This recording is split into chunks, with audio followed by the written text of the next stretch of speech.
what I like, what I like, what I like, what I like, what I like.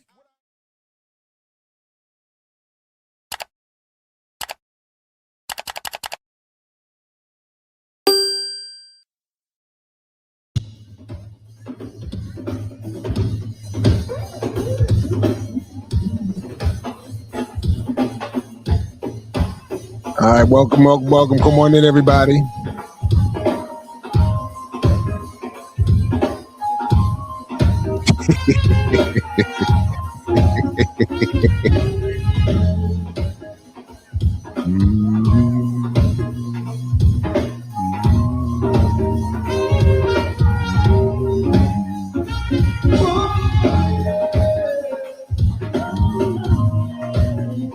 Yeah, salute. Welcome.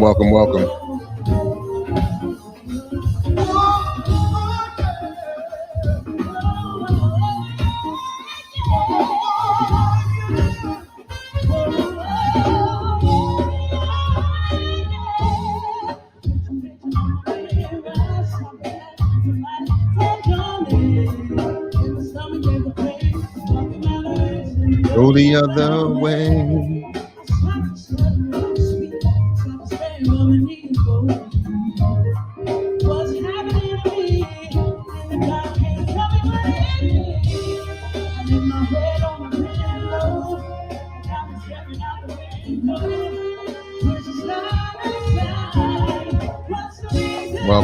Welcome. Come on in, everybody.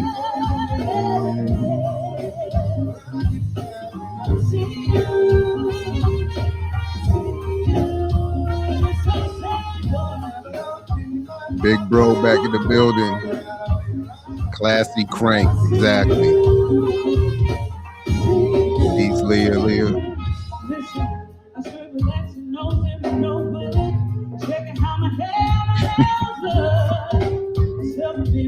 Terrible.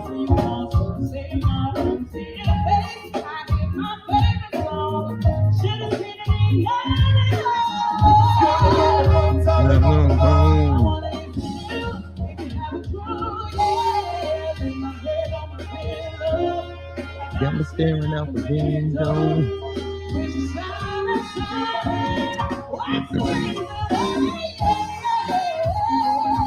They have a show Friday. I might have to get out the house.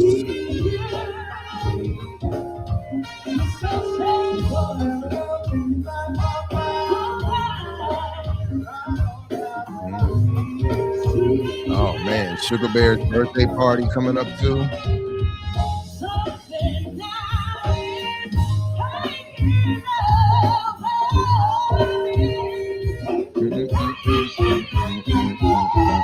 Not gonna run out.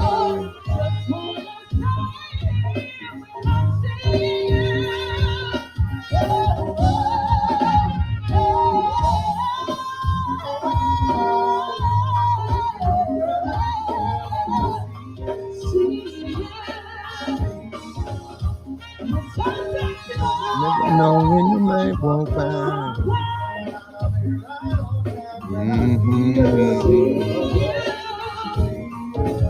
It does. When I see you.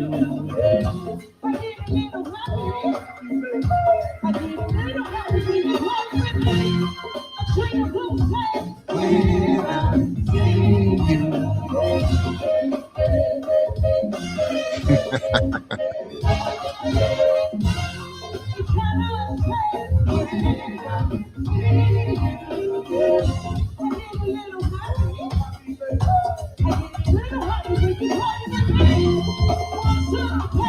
When I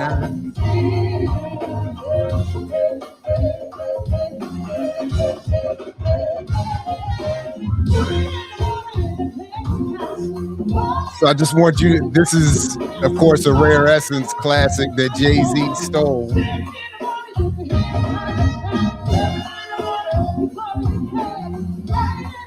Think about the fun we had. Think about the overnight scenario. And a little bit of the butt.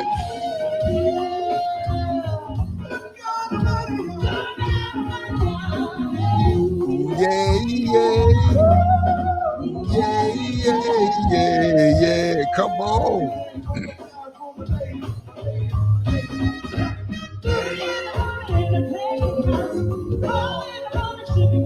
Oh man.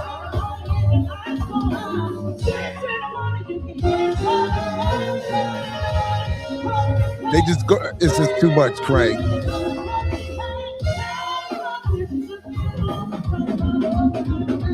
There we go. Yay. Yeah, yeah, yeah, yeah. I mix what I like, what I like, what I like, what I like, what I like.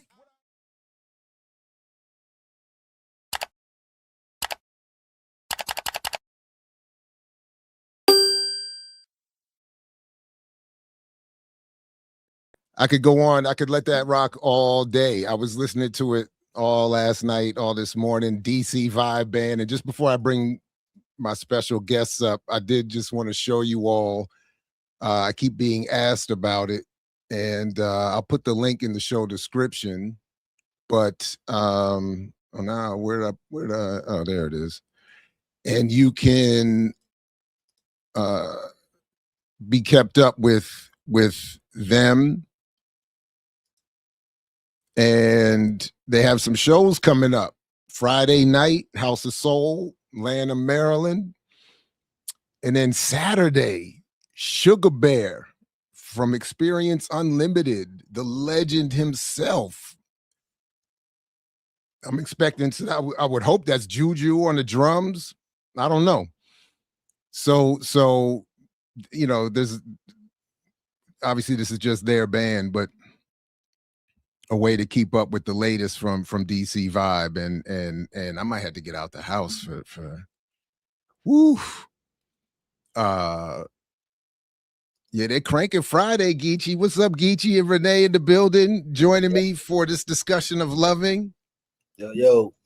I almost thought you wasn't going to start. You was enjoying yourself so much. I was. I mean, I will get lost. I mean, it is true. Like I'm not even gonna lie, Renee. I don't know if you from or you ever been up there, but when the music play, like you literally forget about a lot of shit. Like I forgot we was doing the show. I was kind of like, damn, I was doing something else. So it's easy to get lost in that music. So shout out to DC did something right. They did something right with that shit. At least that. Like, at least that. I'm not gonna get cussed out, so I'm gonna just shout out to y'all drug using mayor who he's responsible. Listen, we're not going to talk bad about Mayor Barry, the late great Marion Barry. But yeah, and he was set up. Yeah, damn it. But so yeah, listen, it's those shows are great. Grown folks go, as Jamil was saying, classy crank. I love it. So yeah, man, might have to anyway. Listen, if I get up there early enough, I'm going. So hit me up. Let's coordinate, because there's something that I have to do. I might have to be out anyway. So let me look into this. That might be, you know. But listen, everybody, welcome back to the platform. Please do all the things. Very happy to be joined by Geechee and Renee to talk about this wonderful film. So just in case anybody's remembers or and more likely has forgotten, I did start this as part of the months ago as part of the letterboxed civil rights film history list or whatever that they put out for Black History Month. And I said I was going to go through all of the films, and I made it this far, and so I was like, let me, you know, and it started as a joke, you know, given our family histories. I figured let me have Renee join me for this discussion and have some fun with all of that. Since how did I put it? Our blissful lives were only made possible because of this You are not wrong though. But that was literally it. You are a child of, and I am involved in. So I'm the only outlier here. Like So Geechee crashing apart. I don't know what Geechee is confessing here. so one time, my Colombian girlfriend, I brought her home, and my aunt was like, "Oh my gosh, I can't believe you brought her." Who brought the white girl? I was like, "She's not even white, auntie. Like, what are you talking?" So, I love it. I love it. But so anyway, so I had never, in preparation for today, this is the most I paid attention to the history of this case, this film. I didn't even know about the 1996 film starring Layla Rashawn. they got documentary on Tubi. So I went and I watched a couple things. I read a couple things that one of a couple that I'd like to bring into the discussion at some point. But we do want to start with what is the film Loving. Really quickly, Leah got some jokes in the chat, but I think Mildred is the first FBA because she's like, "I'm no black." She said, "I'm not black. I'm Indian." So in her interview, That's a big part of this story. So that's perfect. She FBA. Not only that, Geechee, but I don't know if you weren't. Where was I? Where you weren't around, but according to Ancestry DNA. No, not according to them, but according to Henry Louis Gates and his DNA project, the Gullah Geechee people are the only 100% black population in this country. Everybody else apparently is mixed. So you the only legit African or black. Well, he said black. I thought he said African. He might have said African. I thought he said African. His point, whichever word he said, his point was the only unmixed segment of what we would now call Black America is the Geechee Gullah population. But also the reality is most people, black people, most came from the Gullah areas. So most black people in the United States are Gullah Geechee in some type of way, right? Majority of them, I would say. And there was this argument, right, which it didn't go, you know how people say the reason why the Haitian Revolution was able to pop off, this is what the African Senate people say, is because they never lost their Africanness because there was new Africans coming over every year. And so that's some of the arguments with Gullah people, like, because we kept, like, specifically coming from Angola and Sierra Leone and this region where they grow rice, we kept few things intact. But I think that argument is true for every African, every black person in America. Well, I only listen to what Henry Louis Gates says about race and history of black people. So I don't whatever you've just said is irrelevant because Gates said your community is the only one. So that's it. I think Henry Louis Gates remind me of the actor on How High. Was he playing Henry Louis Gates on How High? Because I watched that a couple times, High, and it's actually fun to watch. How High with Redman and Method Man. I don't remember that movie. How high would anybody have to have been to watch that film? You got to watch it high, man. And then to suggest that there would be anything worthy of a memory in there, I can't. But no, I don't remember the film. I feel like they was depicting Henry Louis Gates, that one dude who he ate the brownies and then he was, he had a white wife. I thought that was trying to play off Henry Louis Gates, but maybe I was wrong. I don't know. Would Henry get high? He wouldn't know it. He was eating a brownie. He thought it was. I don't know. So look. What is this? So the film in discussion, at least initially here, and this was on the Letterboxd list, Loving, written by Jeff Nichols, written and directed by Jeff Nichols, starring Ruth Negga and Joel Edgerton, Will Dalton, and it came out in 2016, I believe. and the story of Richard and Mildred Loving, a couple whose arrest for interracial marriage in the 1960s. Virginia began a legal battle that would end with the Supreme Court's historic 1967 decision making such marriages legal nationally. So I don't know how you all would want to proceed. Do you want to share some initial thoughts of the film? Do you have notes you want to go to? I'll let either of you go first. I don't know, Renee, or if you're situated enough. I'm walking in the house. So Geechee, you Okay. go first, and then I'll Okay. jump in. I was about to say I'll go last because I'm the only one who ain't got as closest proximity to whiteness. Because you don't have the But that don't have nothing skin to in do the with the game. movie.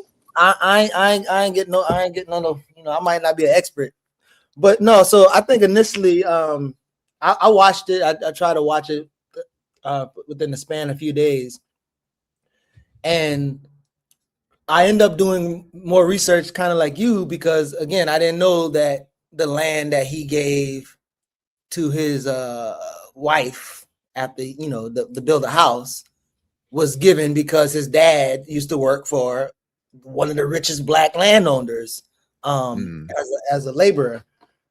But I felt like most of the movies, like, it's obviously centered him, and almost felt like Cry Freedom again with Steve Biko.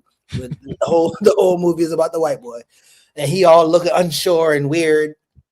But even at the beginning, when they was doing all of the racing, everybody, when he was at the dinner table, everybody was just like, he was like a celebrity. He was a fan. Everybody wanted to talk to him. And Richard, what do you think about this? And what I read later on, like the Jeff and whoever else did the film, they wanted to make you see that he was comfortable around black people. But again, he was comfortable around black people because he used to be around rich black people, his daddy boss. So that wasn't really clear in the film. And then I was wanting more from his mom when she was like, well, you shouldn't have married that black lady. I like a lot of people, but or whatever the case may be. So yeah, there was a lot of things that I was just trying, because I probably saw a picture of them in the past, but I've never really learned about their story. Don't know much about it. I did see how it was very clear that Richard had no desire to do any racial class struggle or anything. He just wanted to protect his family, which was kind of like, a lot of patriarchal white men type shit. But yeah, and then for her, it seemed like she was more of activist, and she was open to having the media and nationalize it, and she wanted to go to Supreme Court. And he was just like, I'm not interested in it. All I care about is my family, which was interesting. You could see the class dynamics when he get bailed out really quickly, and then she got to sit in the jail for a few days. But yeah, those are some of the initial things. I wrote down some things that we can kind of get into. So just again, still the real AD. The reason we're doing this is the reason this is a topic for today is because this is the most important historical event in the history of this country. And this film depicts what made my life legal and possible. So that's why we're talking about it today, and we should have been talking about it. And I should make it should be a consistent and maybe the sole topic of this channel. According to the director, they are sexual revolutionaries. So yeah, one of the reasons that I definitely want to come back to this, one of the reasons why I thought it might be accurate that they didn't depict him as being excited about the social impact, is because what they don't talk about in apparently either of the films, but this one in for sure, is that he didn't consider, and she didn't consider herself to be black, and he didn't consider himself to be marrying a black woman at all. Oh wait, he either? I know it was her, but I mean, according to at least one article that I'll show in a moment, that was. So it was like, and they were. This was all taking place in I think it's called Central Point, but it's taking place in a county in a part of Virginia that was sort of notorious, but has a long history for allowing all forms of miscegenation between black, white, and native people who would then intermingle. And then this was like the area where this was more or less acceptable.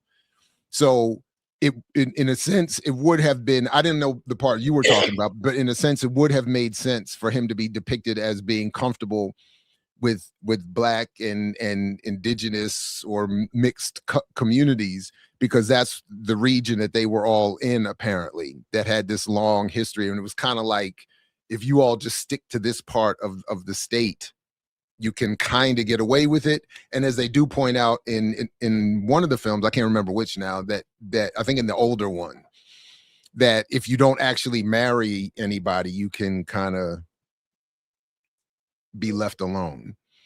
But the sheriff says that in the beginning. So okay, so yeah, there's a scene when he goes back to try to bail her out, and he sits with the sheriff. Mm-hmm. And the sheriff basically outlines exactly what you just said, Jared, where he said he says, like, I realize that, you know, you live in that mixed up area. That's right. Where got, but you know, you just can't get married. You're going too far. Yeah, that's a step too far. And then he mentioned that she was pregnant, and he was like, don't even say that again. Like, don't repeat that, because you know you're wrong for that part.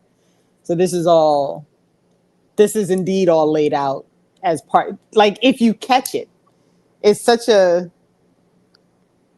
passing moment. And I think this is my issue with the entire movie, right? Yeah. Like there are all of these moments where something that's actually significant gets kind of slid in real, like, quick and quiet, like, and if you aren't really paying attention, or if you're not really thinking about, like, the thing that's happening in that moment, you completely miss that it happened. So, like, that entire conversation with the sheriff, and he specifically says Cherokee, you know, the N-word, like, he breaks all of this down, but it's like a passing comment that he's making about the white man being confused about where he belongs because of where he lives.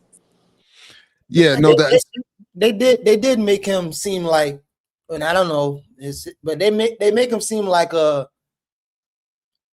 really ignorant white person who's unsure of himself, and even the scene when he was like, "I'll bust your head to the white meat and arrest everybody in the house," and then she came out and just walked straight to the car and got in, and the white cop even says some, you know, you're in luck today or whatever. He walked in there, you know, with a shrugged shoulder, and he get into the other person's car. But throughout the whole scene, he just seems just unsure, scared, not so. I don't know. It's just I don't know the guy's story, but the actor was interestingly showing something about the white man in particular that I wasn't really sure of. But again, I didn't know anything about the land, though. The land and the dad and the white boy's dad worked for one of the richest black landowners in the country.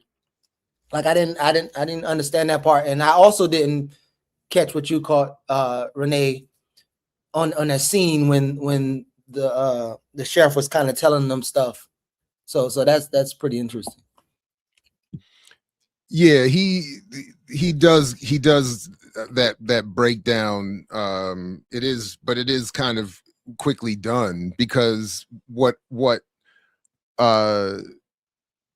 so let me just back up real quick. So one of the points that I did just want to make in terms of the overall purpose of the film, and why I would think it's on this Letterboxd suggested list of films.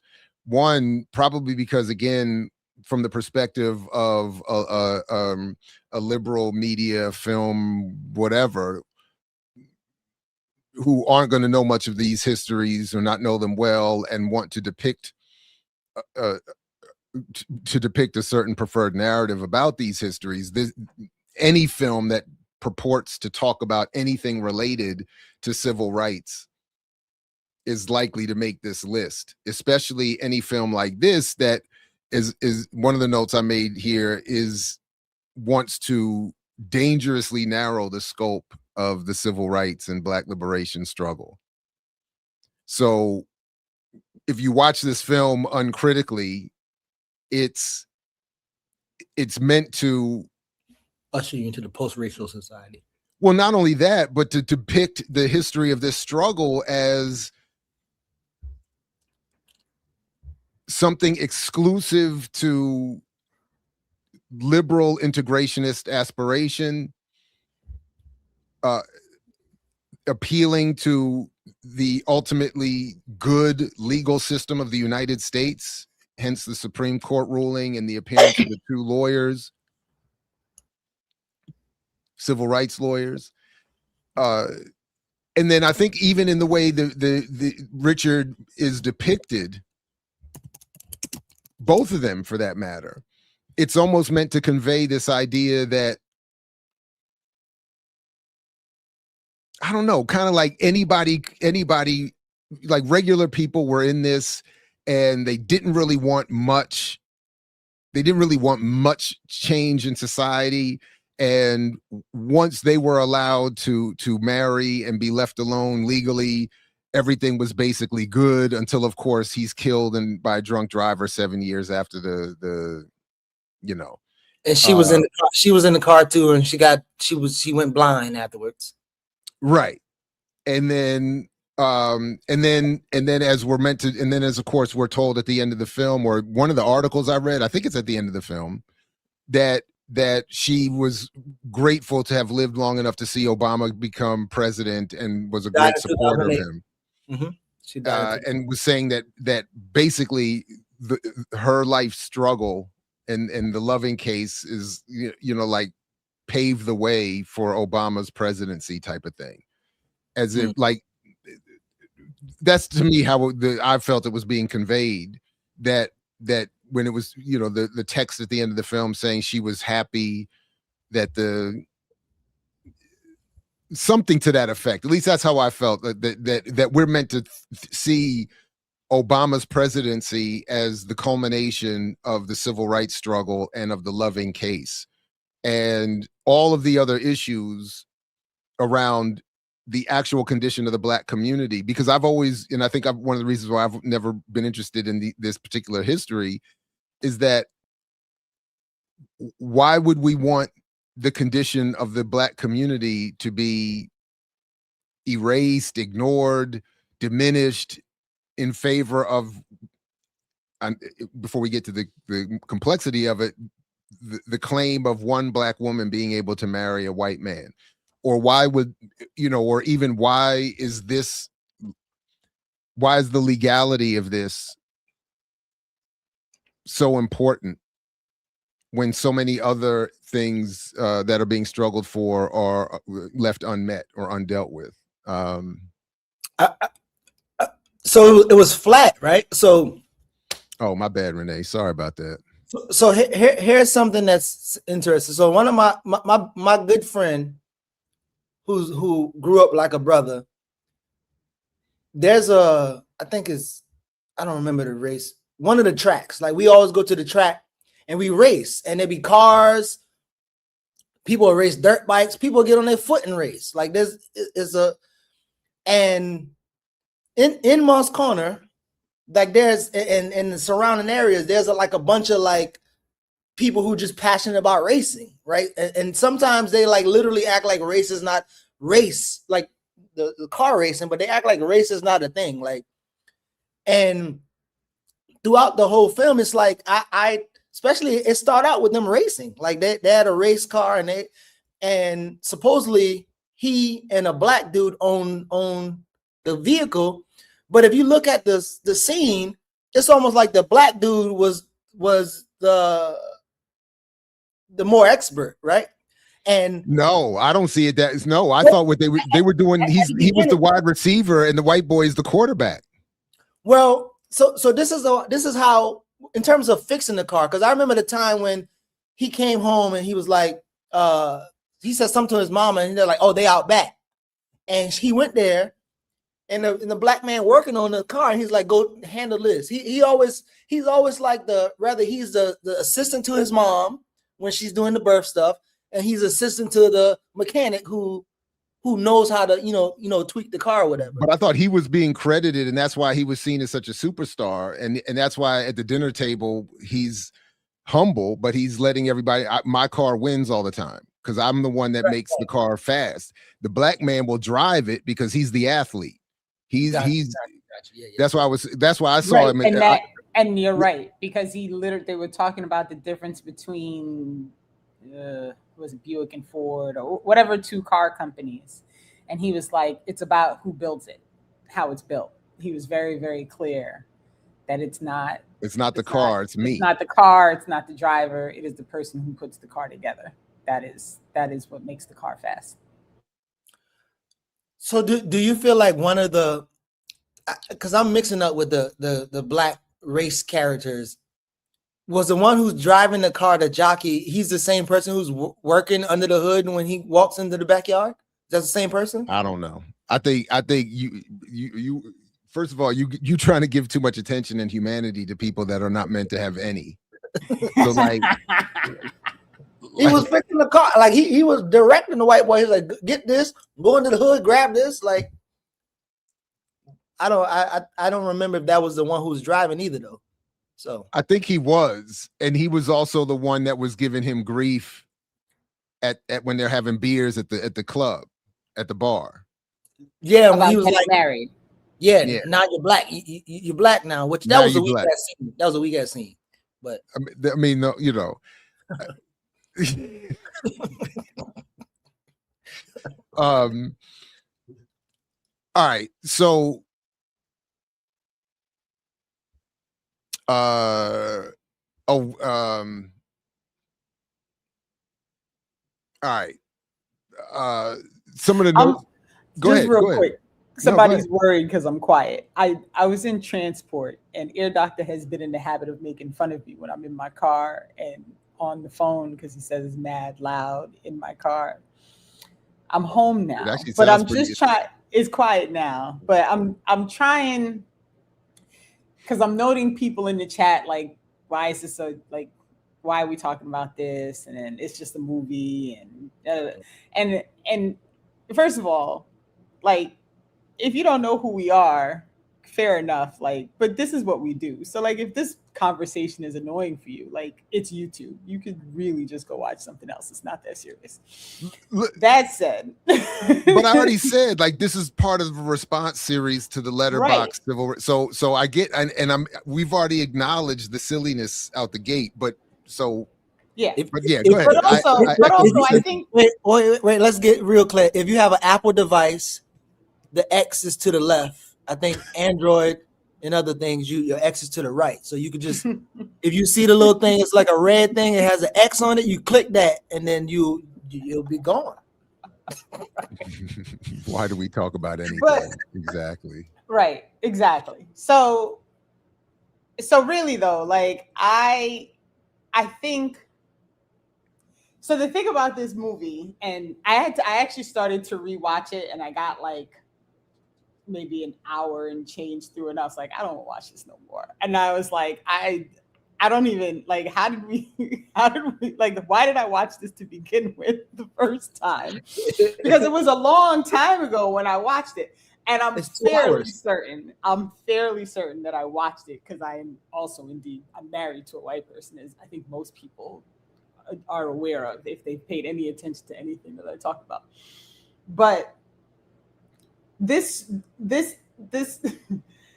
and Jared, you talk about this a lot, like this way that movies have of narrowing down these really broad issues to like one couple struggle, right? So like, this is the couple whose fight made it to the Supreme Court, right? And so we're going to focus on this couple, right? We're going to focus on this couple specifically because, as you all clearly pointed out, she didn't even consider herself to be actually Black. So it's a whole other thing, right? And then we're also going to do this weird, like, this is part of your civil rights, right? Because I don't know if y'all remember the scene, and this is about when I stopped it because I was like, I can't. When they're watching the March on Washington on TV, and the woman comes in with the groceries, and she's like, y'all need to write Bobby Kennedy. That's what they're doing there. You need to get your civil rights. And I was like, what just happened? And why am I watching this movie again? As if they weren't there for her, right? As if she was not somehow automatically already connected to that march. And then, of course, as if that march is the apex of all radical response to civil rights. So yeah, that was perfect. Right. And yeah, I do have in my notes. Yeah, so it is Central Point is the part of Virginia where it was considered all quote unquote mixed up with Cherokee, and where the cop says the line, blood doesn't know what it wants to be. You were just born in the wrong place. Oh yeah. Mm-hmm. And the birds being different. Birds are different for a reason. Yeah. So and then I thought that they did the same thing where the state violence is reduced to one bad cop again. It felt a little bit like that too with that one, and he's also people will recognize the actor as a bad. He's a almost typecast now as a bad guy from, I think, John Wick to what is the Denzel series that Queen Latifah now plays on TV? Oh, the Equalizer. The Equalizer. I think he's in one of those too. He's definitely in one of the Bourne. He's one of the Bourne assassins in the first Jason Bourne movie. Okay. So people will recognize the actor, and then now he's playing this racist Southern cop, and he gets to be and it's sort of like everything is reduced to him. It's like in Judas and the Black Messiah, the FBI is reduced to one bad FBI agent. You just like Edgar Hoover and the good FBI agents out here trying to do, so it's kind of does that kind of thing. So it and then because of the way they start with the car racing and everybody's hanging out together interracially, I wrote in my notes here that they're depicting a utopia. And then it's almost like this community doesn't have its own response to what's going on. But are they though? Because he is the one grain of rice in the That's bowl all that of matters. beans, That's all you need, right? Renee. And then the dudes that they race are literally like on the other his mama side. Too. His mama, not really, but she wasn't at the car race. Yeah, but she's like in that opening. Everybody knows her. But I'm talking about in that opening scene, though, right? And in the movie, I have a note here. Where is his family? Nowhere. I did write down, where is his family? So his mama. But where is the rest of them? And where is the rest of like, where are their, like, they didn't want to be involved. Like Janet Jackson didn't want to be involved in the Michael movies. So that's funny. They just left her out. They just acted like she didn't exist, which is the wildest retelling of a family life I've ever seen. Like I haven't seen that movie, but that's crazy. They literally wrote they don't even Jackson mention Janet. She's not in the movie at all. There is no Janet Jackson in the entire movie about Michael Jackson. So he has no family. They don't have nothing to do with it. That's not. Look, I grew up with Penny. You can't take Penny away, God damn it. How dare they? So I want to back up really quickly. So and Jared, if you have this experience, or even Renee, so it's always reduced down to fear, right? Like the white people fear, and I'm gonna say fear, afraid of, I don't know, something. Have you one, I know the movie wasn't I examine this, but have you ever had like that experience where, let's say for instance, the thing that white people was upset about is that this black woman now owns land that a white man gave her. A white man built a house for her, whatever, and so now she has an opportunity to be her class to be elevated because she married into whiteness. One, in terms of the film, this thing of like white people racism happens because of fear. That's just, they're just afraid, right? It has nothing to do with power and land and wealth and nothing like that. So I wonder, from your experience, how do you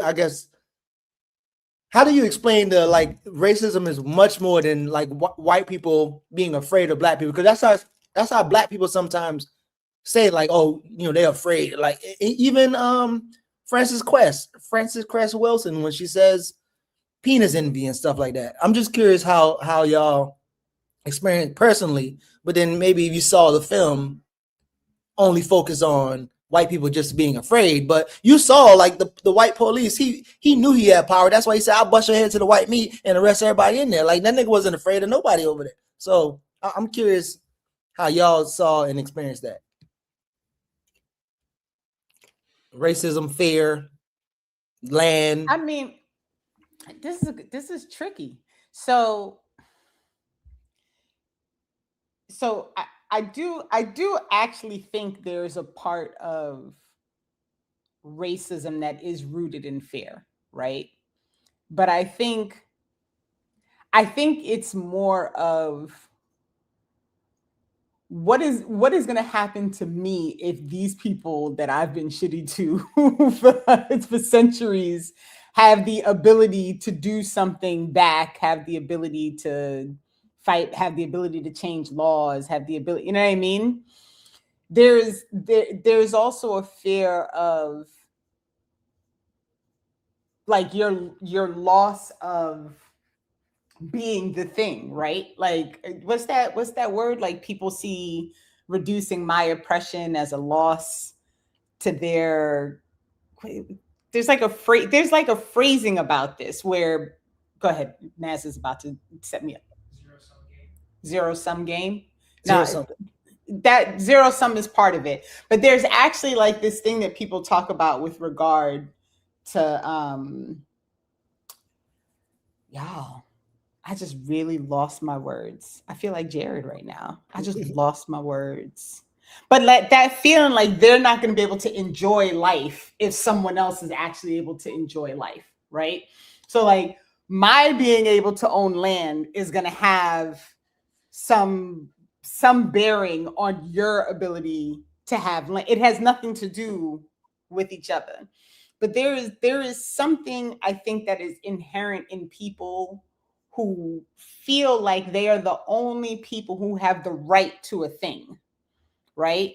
So if you are fully bought into white supremacy and fully bought into this idea that white people are on the top of the heap and they should have everything and they should be able to enjoy all the things that they want because they've earned it simply by being Caucasian, right?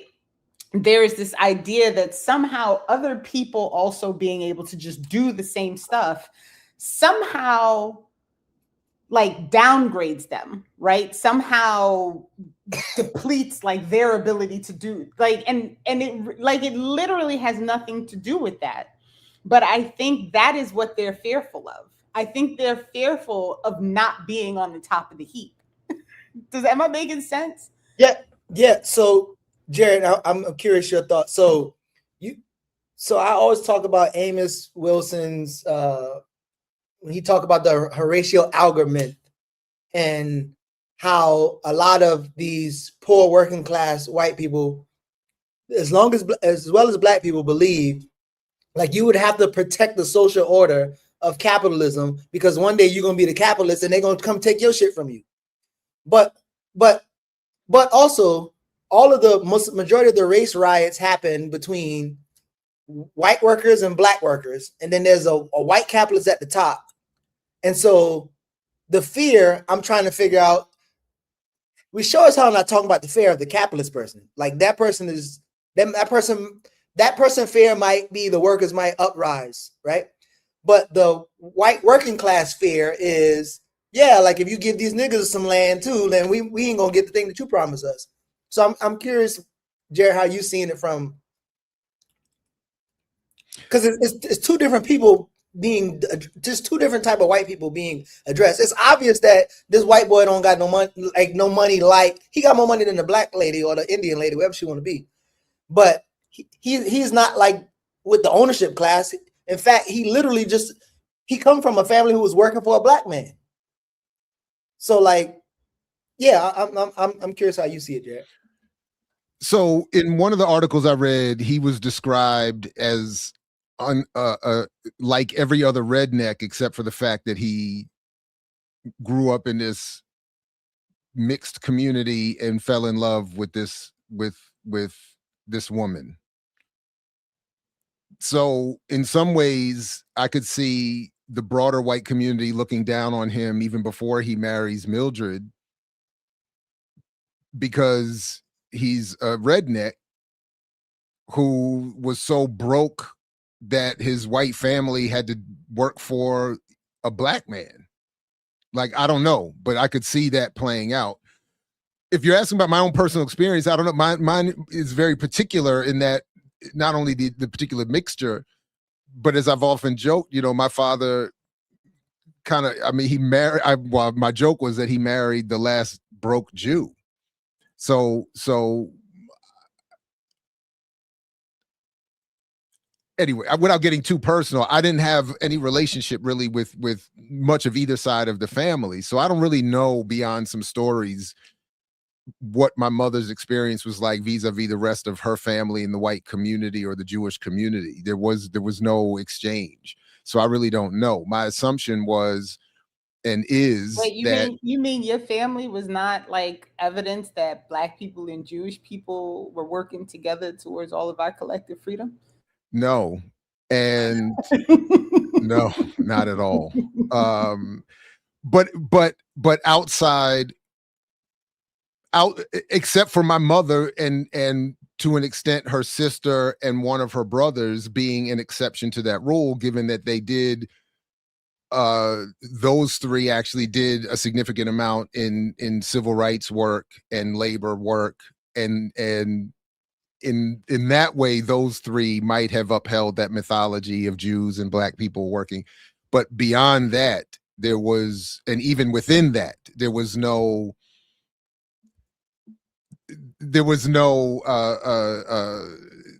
experience that this was the two communities coming together. In fact, I mean, part of what has made me so clear about how race works in this country is that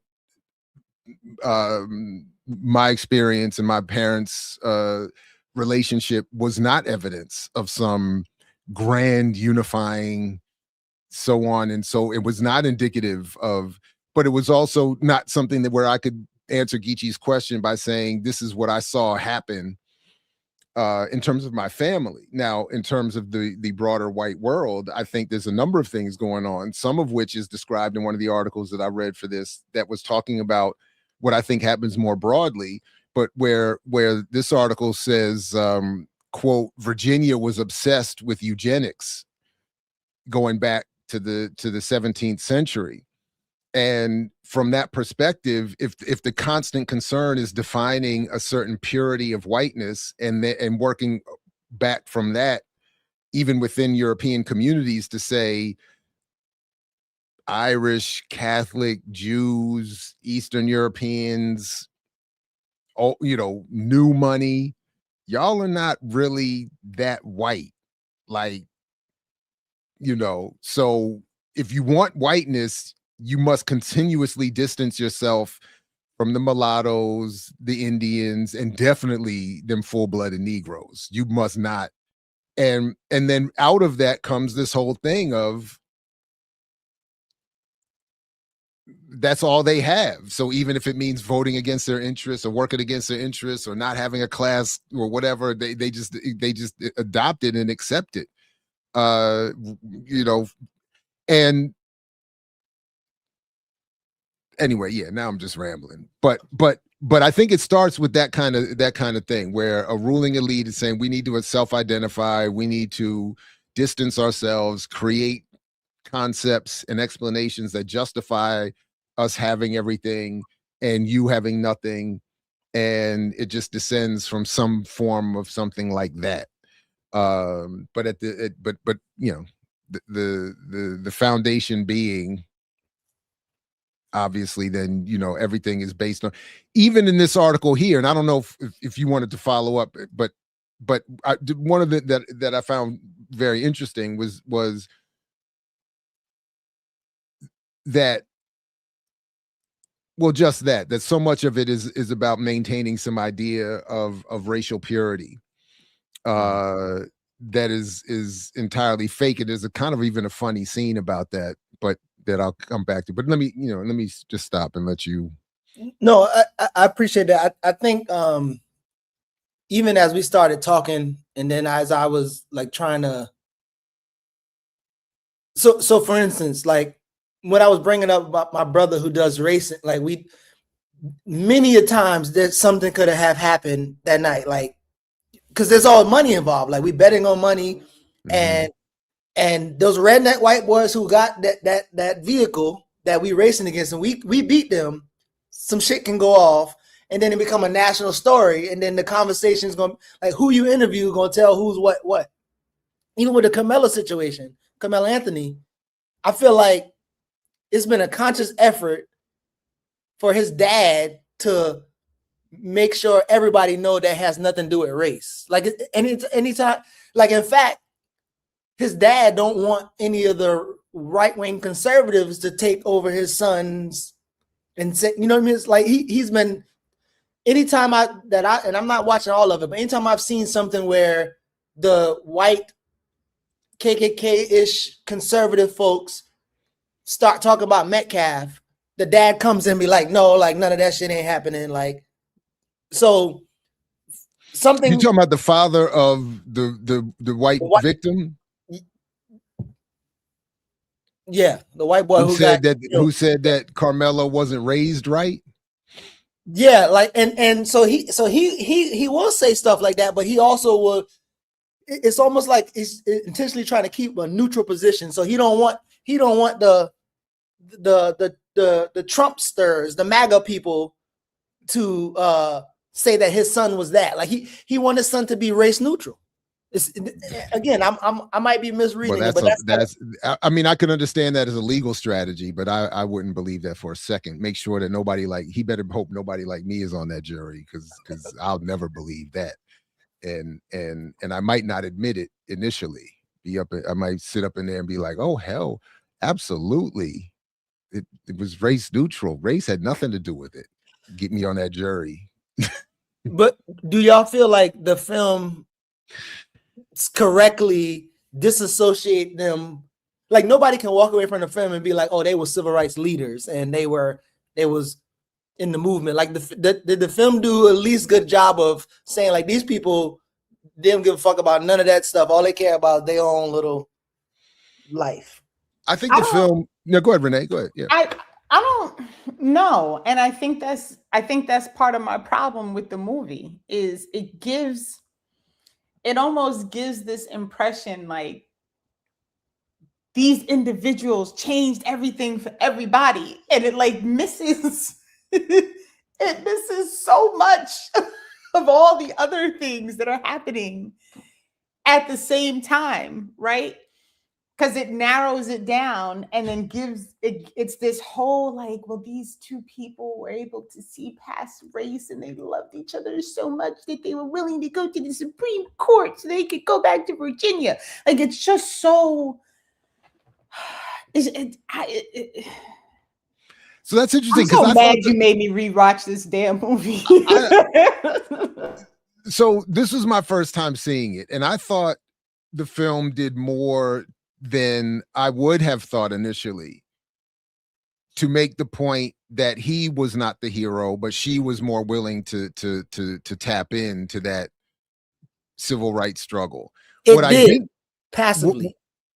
but what I would have liked to see more of is what were the honest conversations, because what we get are these brief moments where it happens quickly, where you know, he comes home and she's talking to some journalists and he asks her to come outside and is like, I don't want this to happen, and she's like, well, I want it to happen, and then that's it, and then she goes back in, and I'm like, that's it. That's the whole, and it's also the thing with the lawyer too. When they first talked to the lawyer, and he was like, "This is make it to the Supreme Court." He's like, "I don't want that." Like, but he was like, "Can't you just go back to the judge?" Yeah, like I just tell a judge that. We're not trying to bother nobody. We just, but and then I'm like, that's it.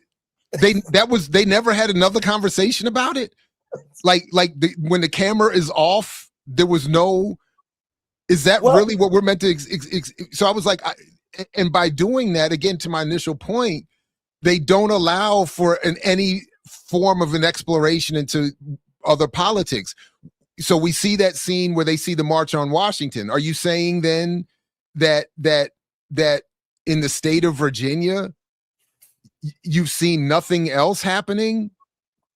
There's no other news.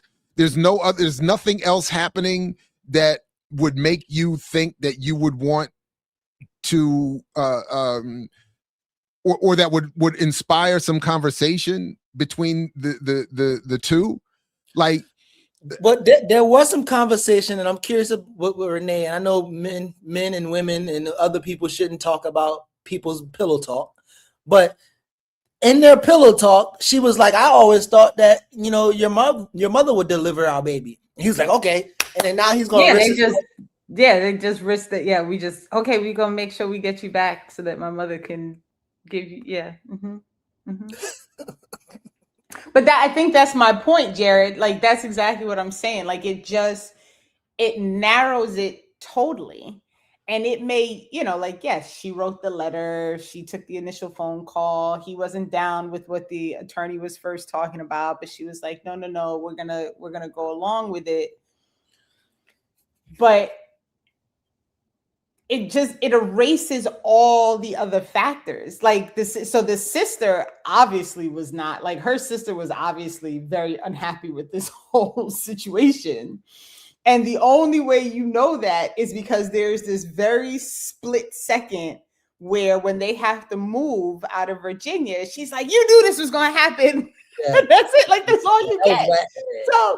So there isn't even a real definition of how her family feels. Like, the dad's in the car to go when they get married, and his only complaint is that the drive is long. Like, he doesn't, he's not, and the white mother don't finish when she say, like, you shouldn't have married that woman, and that was just it. Like, that's what I'm saying. That's why I was like, where's his family? There's no discussion with the family. There's no discussion between themselves beyond those two or three brief moments. To Renee's point, there's no discussion. You got this long car ride, and there's no conversation about beyond a couple of looks and By the way, I read apparently that when they moved to DC in the movie, we see the scene where Richard is looking at, and I wrote here, what I wrote, I wrote the urban blacks, LOL, because he's looking at all the inner city Negroes looking all rough and tough. And he's looking like, oh shit, where am I? But what they leave out, apparently, according to one of the things I read, is that the reason they end up, because we just see them go to the house of this black family. I forgot the relationship to Mildred. I think it's her cousin. Her cousin.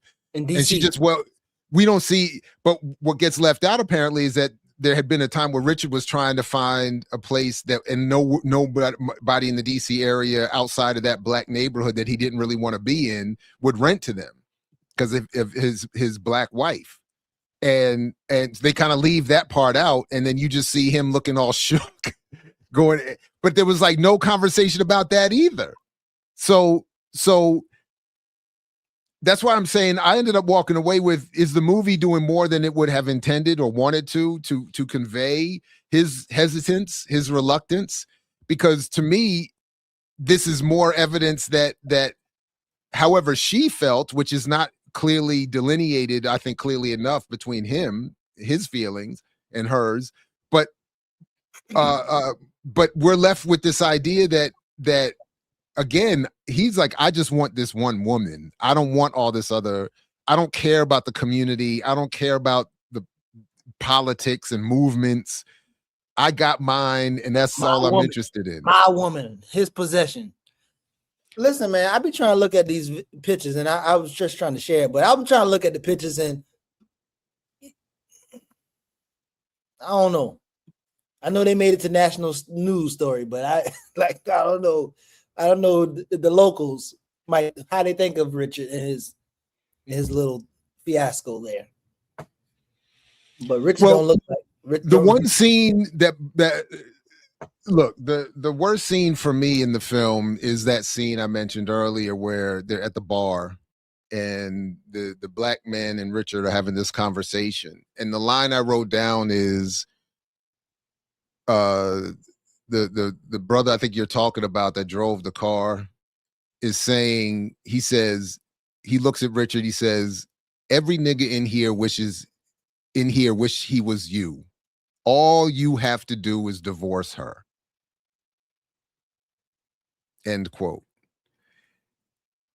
And I was saying, so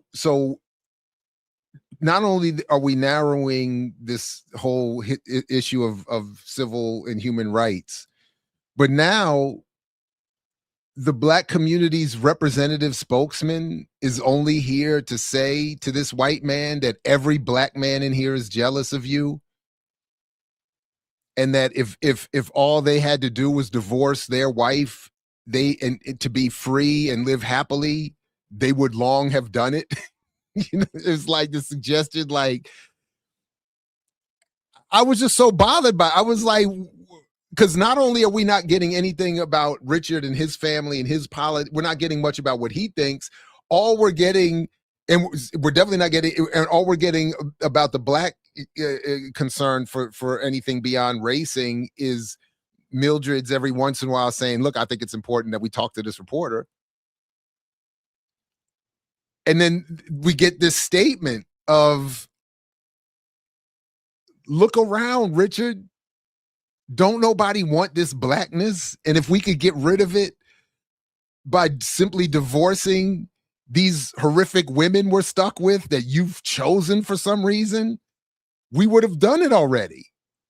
And Richard doesn't really say anything. Like there's nothing. I was just like, man, I was like, wow, So I think we expect for the film to center a white man, and I don't really know much about Mildred, and even trying to learn about Mildred. I know her family were tenant farmers, and so whether she black, brown, whatever she thinks she is, she knows she ain't white, and she know that even her class position is not like his class position. So whatever she want to come to a conclusion to, that's fine. But I wonder if, and Renee, I don't know if you know anything about her story, but I wonder if, like, her husband had wealth passed down, right? So he had land. She ain't had no damn land. Not only land, and there's a point where, and I'm mixed up between when they moved into the house, when they didn't move into the house, when he died, all that other stuff, because I don't think the movie was clear.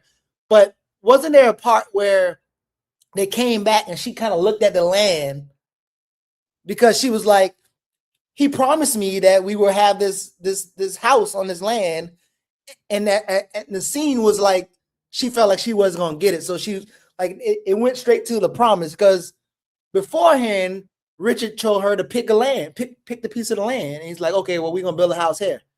So I wonder what her narrative is on, other than not being black, what was she doing? What was she doing with white? But that's my point about how ridiculous this whole movie is, because you don't get any of that.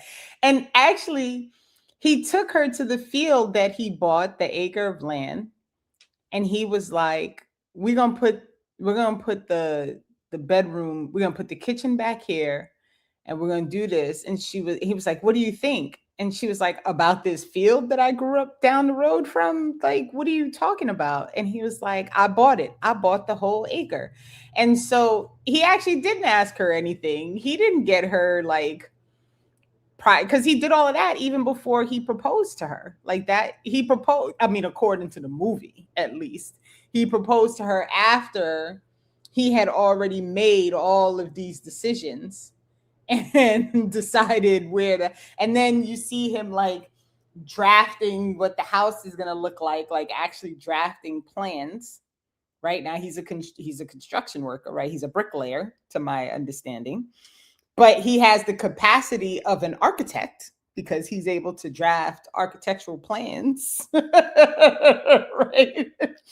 And so, but build cars and the whole thing. And so everything about her is like the piece of the story for why things kept moving, but no one ever explains who helped her, right? Like 1 acre. So she gets this idea to write the letter, right? And all you see is her write the first sentence and a half. And then all of a sudden somebody calls her from the ACLU because the attorney general called, like, I'm like, wait, all of this like, where is the story to how all of this went down? And I wish maybe I should have invested a little more time into like actually researching. But I think I was so bothered by the whole thing. And I didn't even know there was a second movie. So I guess I'll try and watch that to see if that's any better. Or maybe we should watch a documentary, because the documentary has a political responsibility more than movies, right? I mean, it's supposed to, but Well, neither of these were on the letterbox list, so I feel beholden to just the one follow the civil rights, the official civil rights. Well, she had to go get her civil rights by doing this, and then in the end, silver rights.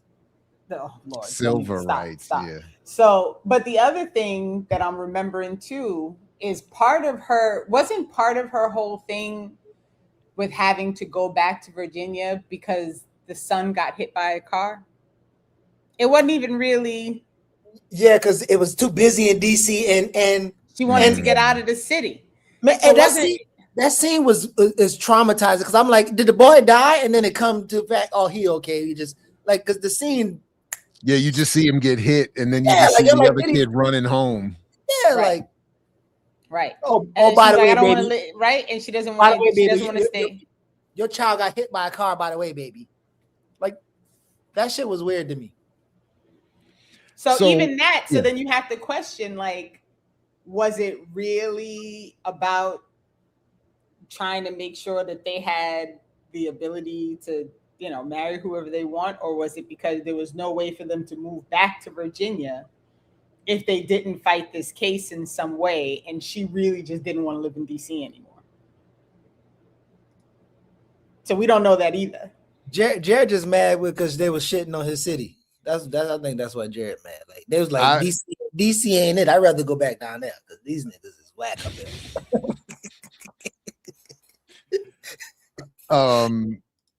Let me show you this one article that I found very interesting from Souls, the journal Souls. Tell the Court I Love My Indian Wife, Interrogating Race and Self-Identity in Loving versus Virginia by Erica L. Coleman, published 2010. That's a nice title. Yeah. I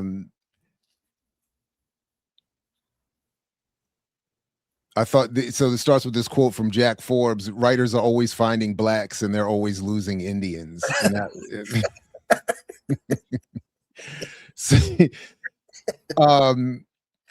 so just a little bit here. In particular, the racial designation of the couple has been merely taken for granted. Famed African-American journalist Simeon Booker's assertion in an article for Life magazine that she is a Negro, he is white, and they are married reflects this assumption. Yeah, so I noted it. So immediately a lot of what we think about this, like everything else, I thought importantly enough, is framed by a media narrative before most people, even myself included, encounter any of the details of the story. In addition, although Peter Wallenstein states that the 9 justices of the Supreme Court overcame their reluctance to rule on the question of miscegenation because interest in the question went beyond black-white marriage. Lawyers Bernard Cohen and Philip J. Herskop's conceptualization of the case is overturning the last of the odious laws of slavery and segregation, once again reified the racial dichotomy of white and black within American racial discourse. And this article is looking to complicate that by showing that this case and this whole history is very much more complicated. And this is where I was getting that line that the flaw in the redneck personality was he was just delighted with Mrs. Loving. They were very much in love. So one of the attorneys said of Richard Loving, you would think he was a real redneck. He looked like a real redneck. He talked with that accent. He was just into the things rednecks are into. But the flaw in that redneck personality was that he loved Mrs. Loving.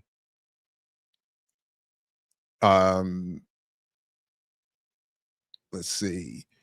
The frame District of Columbia marriage license that the Lovings proudly displayed in their bedroom on the day that they returned to Virginia confirms Mrs. Loving's self-identity. It reads Richard Perry Loving, white, Mildred Dolores Jeter, Indian.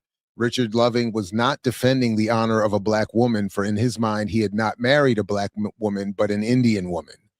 So I think this to the extent, again, I'm not claiming expertise, just having read this one article and maybe one or two other shorter pieces, but I found this to be fascinating. And the claim, because in the film, none of this is discussed. It's not even, to my recollection, even passingly, pun intended. Oh, reference. I'm telling you, it's only that small conversation between the sheriff or the whatever he was, after he went to try and bail his wife out. But not in the context of her identity, right? Just in terms of the community. No, exactly. That's it. That's all you get is this idea that the community is mixed. I don't think there's any other point where but remember now, if she's in DC, her cousin in DC is black. In the film. They black. And when you come into the room, and all them black people in there, and the mother there, and he said, "Hey, mama," and she said, "Go do something." Those are all black people. In the film, they're depicted as undeniably, unambiguously black people. What I don't know is that how they looked? If they are her cousins, maybe they are the cousins of one sliver of her black family, but that doesn't mean that the way she grew up and her self-concept was that, in other words, she could have been thinking, I'm an Indian and these are my black cousins. I don't know. My point is, I don't know. And all I know about what these cousins look like is what we see in this one film. So I don't pretend to know anything about any of them. And what I do know is that from the perspective of the average white person, they're not going to be looking to get into that level of nuance and delineation. It's going to be like, they'll be quite happy to be like, we're just going to call you all Negroes and leave it at that. And you all can work it out on your own. you can. But so I don't know. That's all I'm saying. I don't know. But my point, though, is that none of this is brought up in the movie. Like, none of it in terms of Mildred's identity and her self-concept. So then the article gets into some, I think, fascinating history about Virginia that I think would have been interesting to somehow weave into this, that the particular history of Virginia, its attempts at racial purity, the way this region of Virginia became so quote unquote mixed, and the way that the obsession with eugenics was based on keeping as much as possible a purity of a white race. And I'll just stop with this one part here, which I thought was really interesting. That in terms of the codes and the laws passed in Virginia, that attempted to protect the good breeding of real whites. It says here, and this would have been, let me get if I can get the timeline, because I don't think it's earlier than 1924. So it's somewhere around, I think they're talking about the 17th century statutes. But it says here, nevertheless, members of the Virginia aristocracy who prided themselves in claiming to be descendants of Pocahontas. So there was an attempt to say if you had any non-white blood, you were not white. But here there's this Virginia aristocracy who prided themselves in claiming to be descendants of Pocahontas. And I think that is particularly disturbingly white. That somehow their white purity is connected to a claim of a descended heritage from Pocahontas and John Rolfe. Challenged this definition. As a result, the Pocahontas exception, allowing for anyone of Caucasian and 1/16th American Indian ancestry to be classified as white, was written into the law to appease the first families. Nonetheless, convinced that blacks would infiltrate the white race by claiming to be Indian, Powell, Cox, and Plecker began a fierce campaign to have all Virginia Indians reclassified as Negro and barred from marrying whites. Subsequently, the absence of African-American ancestry became the sine qua non of Indian identity, and many Indians began to deny their African heritage. Such was the case of the residents of Central Point, Caroline County, where this was all taking place, whose racial identity was constructed within a white Indian dichotomy. So for me, all that to say is that the Loving story, what I would think, what is far more fascinating to me about the Loving story than these claims of it allowed for interracial marriage and a racial utopia, is how in many ways it's a denial of all of this history. It's a denial of, in the particular case of Mildred, her familial lineage and all the complexity in there, and this eugenicist attitude that all of this is in response to this defense of a purity of a white race, so that a handful can enslave and colonize and conquer and accumulate all the land and wealth. So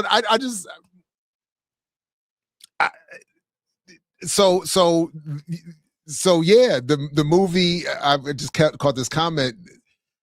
The movie is garbage, but the history that it is masking is a lot more interesting, is really my point. And that would be probably my point about every movie.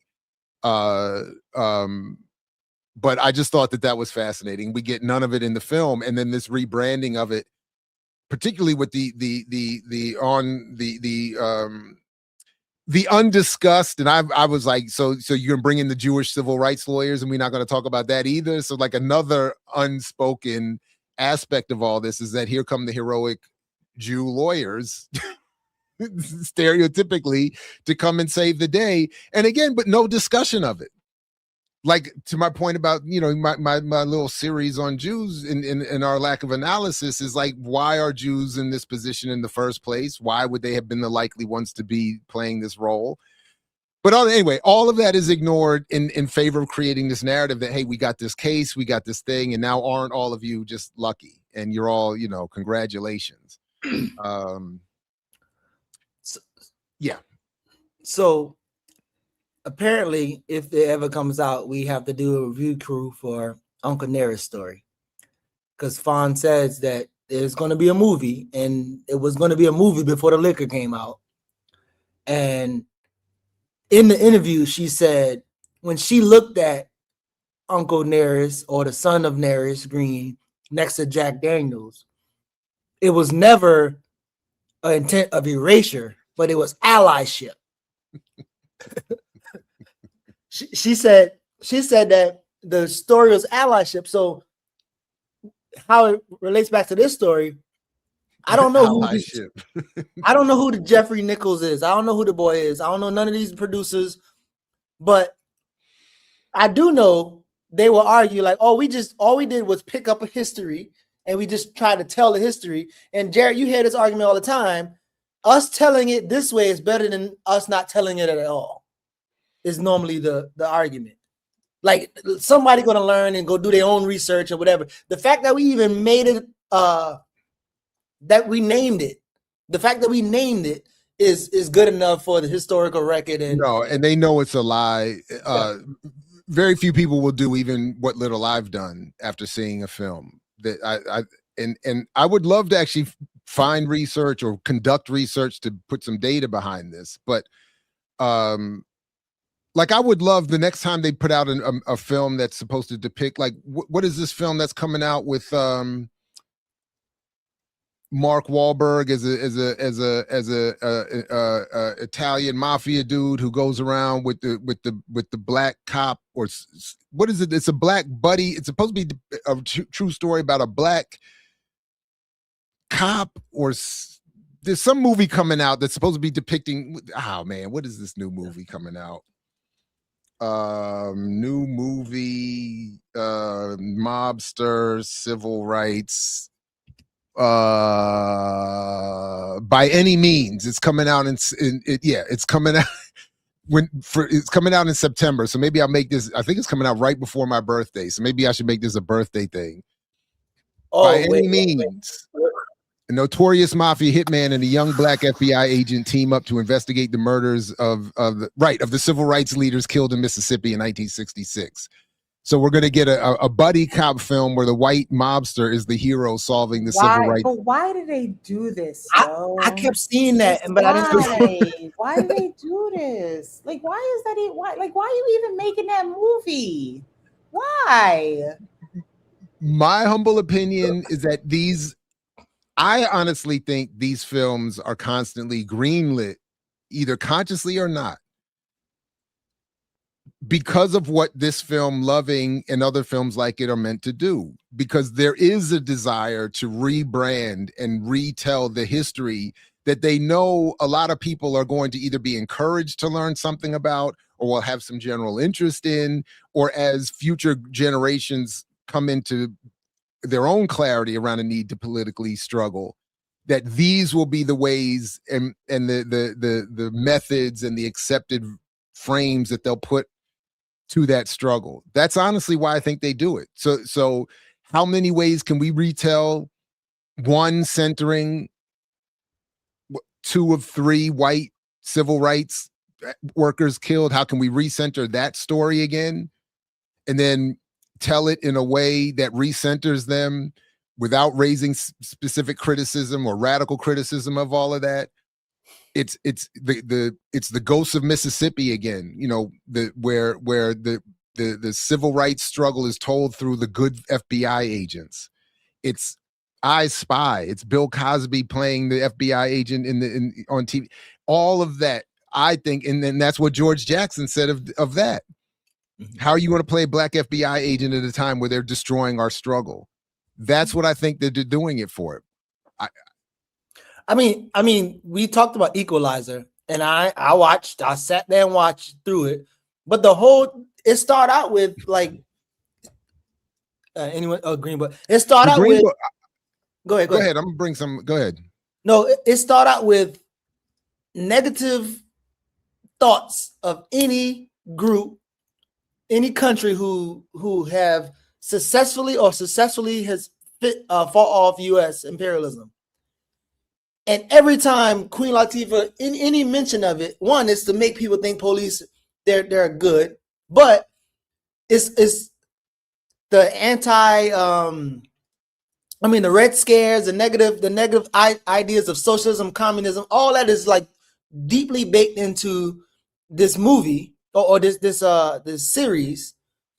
And kind of back to your point, and I know you was asking why rhetorically, Renee, but you remember when we talked about Jared, how I think it was me, you, and Diallo about when Malcolm X came out with Denzel, and it was because people started to be more interested in Malcolm that they had to make a film to get people either disinterested in learning about those political thoughts or focus on this thing. It's kind of like smoke and mirror. Like, oh, you should focus that he had white girls and he was this whatever, as opposed to the conclusions he came to right before he was extinguished. Yeah, just so I think somebody asked me, like, I was looking off, but like these people, I say this a lot. These people are fucking crazy. Like that, like, and it's not like people just mistakenly making movies and green lighting shit or whatever. Like these people are literally like experimenting on us just as much as they were experimenting on rats and dogs. I mean, again, Ori's book, Laura's book, work I've previously cited. I mean, the whole point of this media environment is to create all of this madness. So, and again, so speaking of the Green Book, this is exactly, that was the film that got me to first write up my argument around the Vernon philosophy. You know, I've never seen that movie.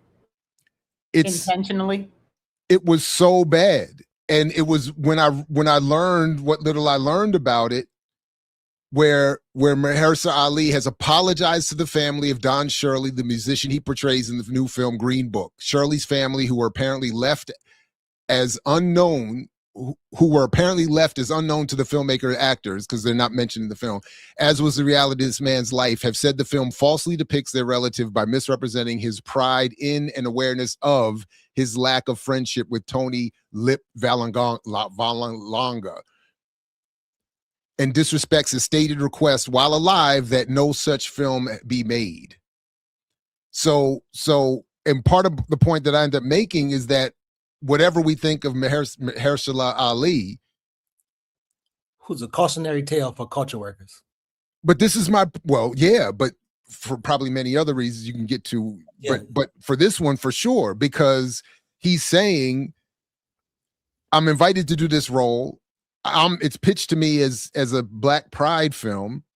I don't even know the real history, and I don't know anything about this man and his family, or the fact that this man said, don't let them do this to what was not my real relationship with this white dude. Like they're going to, he knew in his own life, they're going to want to overblow it. He rejected previous attempts to get this film book or option, whatever. He was like, don't do it. They did it anyway. And Ali doesn't even know. So that man just want to be famous. Basketball player, rapper, actor, whatever he want to do. He just want to be famous, bro. But that's the point. The industry and its function within this broader state apparatus, it understands that. Mm-hmm. And so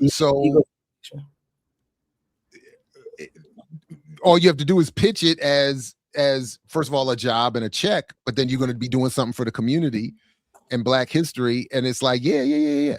And it's what it's doing is retelling and reshaping these stories so that I think, again, that people thinking about their lives today will ultimately put limitations on their political imagination and beyond in terms of what they might want to do or consider for their own lives and work. Real quick, I can also show one other thing here that I found that talks a little bit about the differences between the Jeff Nichols film that we're talking about and the 1996 film featuring Sunshine, as she will, no disrespect, but she's always going to be Sunshine to me.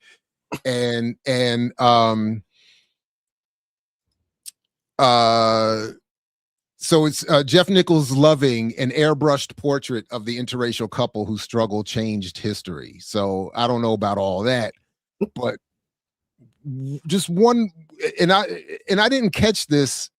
Well, I didn't see the initial film until after I read this, but I thought this was pretty slick. And just because part of what they're arguing here in this article is, and I'm sorry, by Richard Brody in the New Yorker from 2016.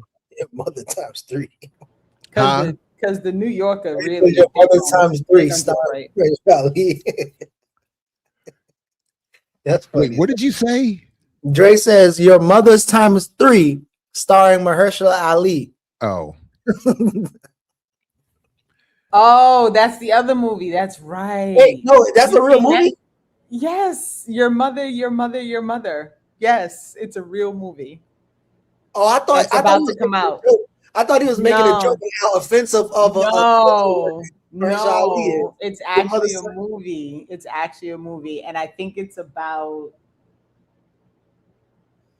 I want to say he's a slave, and something, and your mother something. Follows Latif, a devoutly religious hitman who embarks on a desperate journey across Houston to protect his children story. after his wife It died. is. That's right. Wrong story. But yes, I saw. Why did I see the preview for this? I don't even know why I saw the preview for this.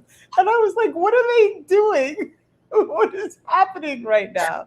And then I had to just, don't get. I think they're gonna shut you down if you try to play the trailer. Oh, I'm not playing it. I just was showing that. The trailer is definitely enough to be like, what in the hell is happening? Hey, I think we need to.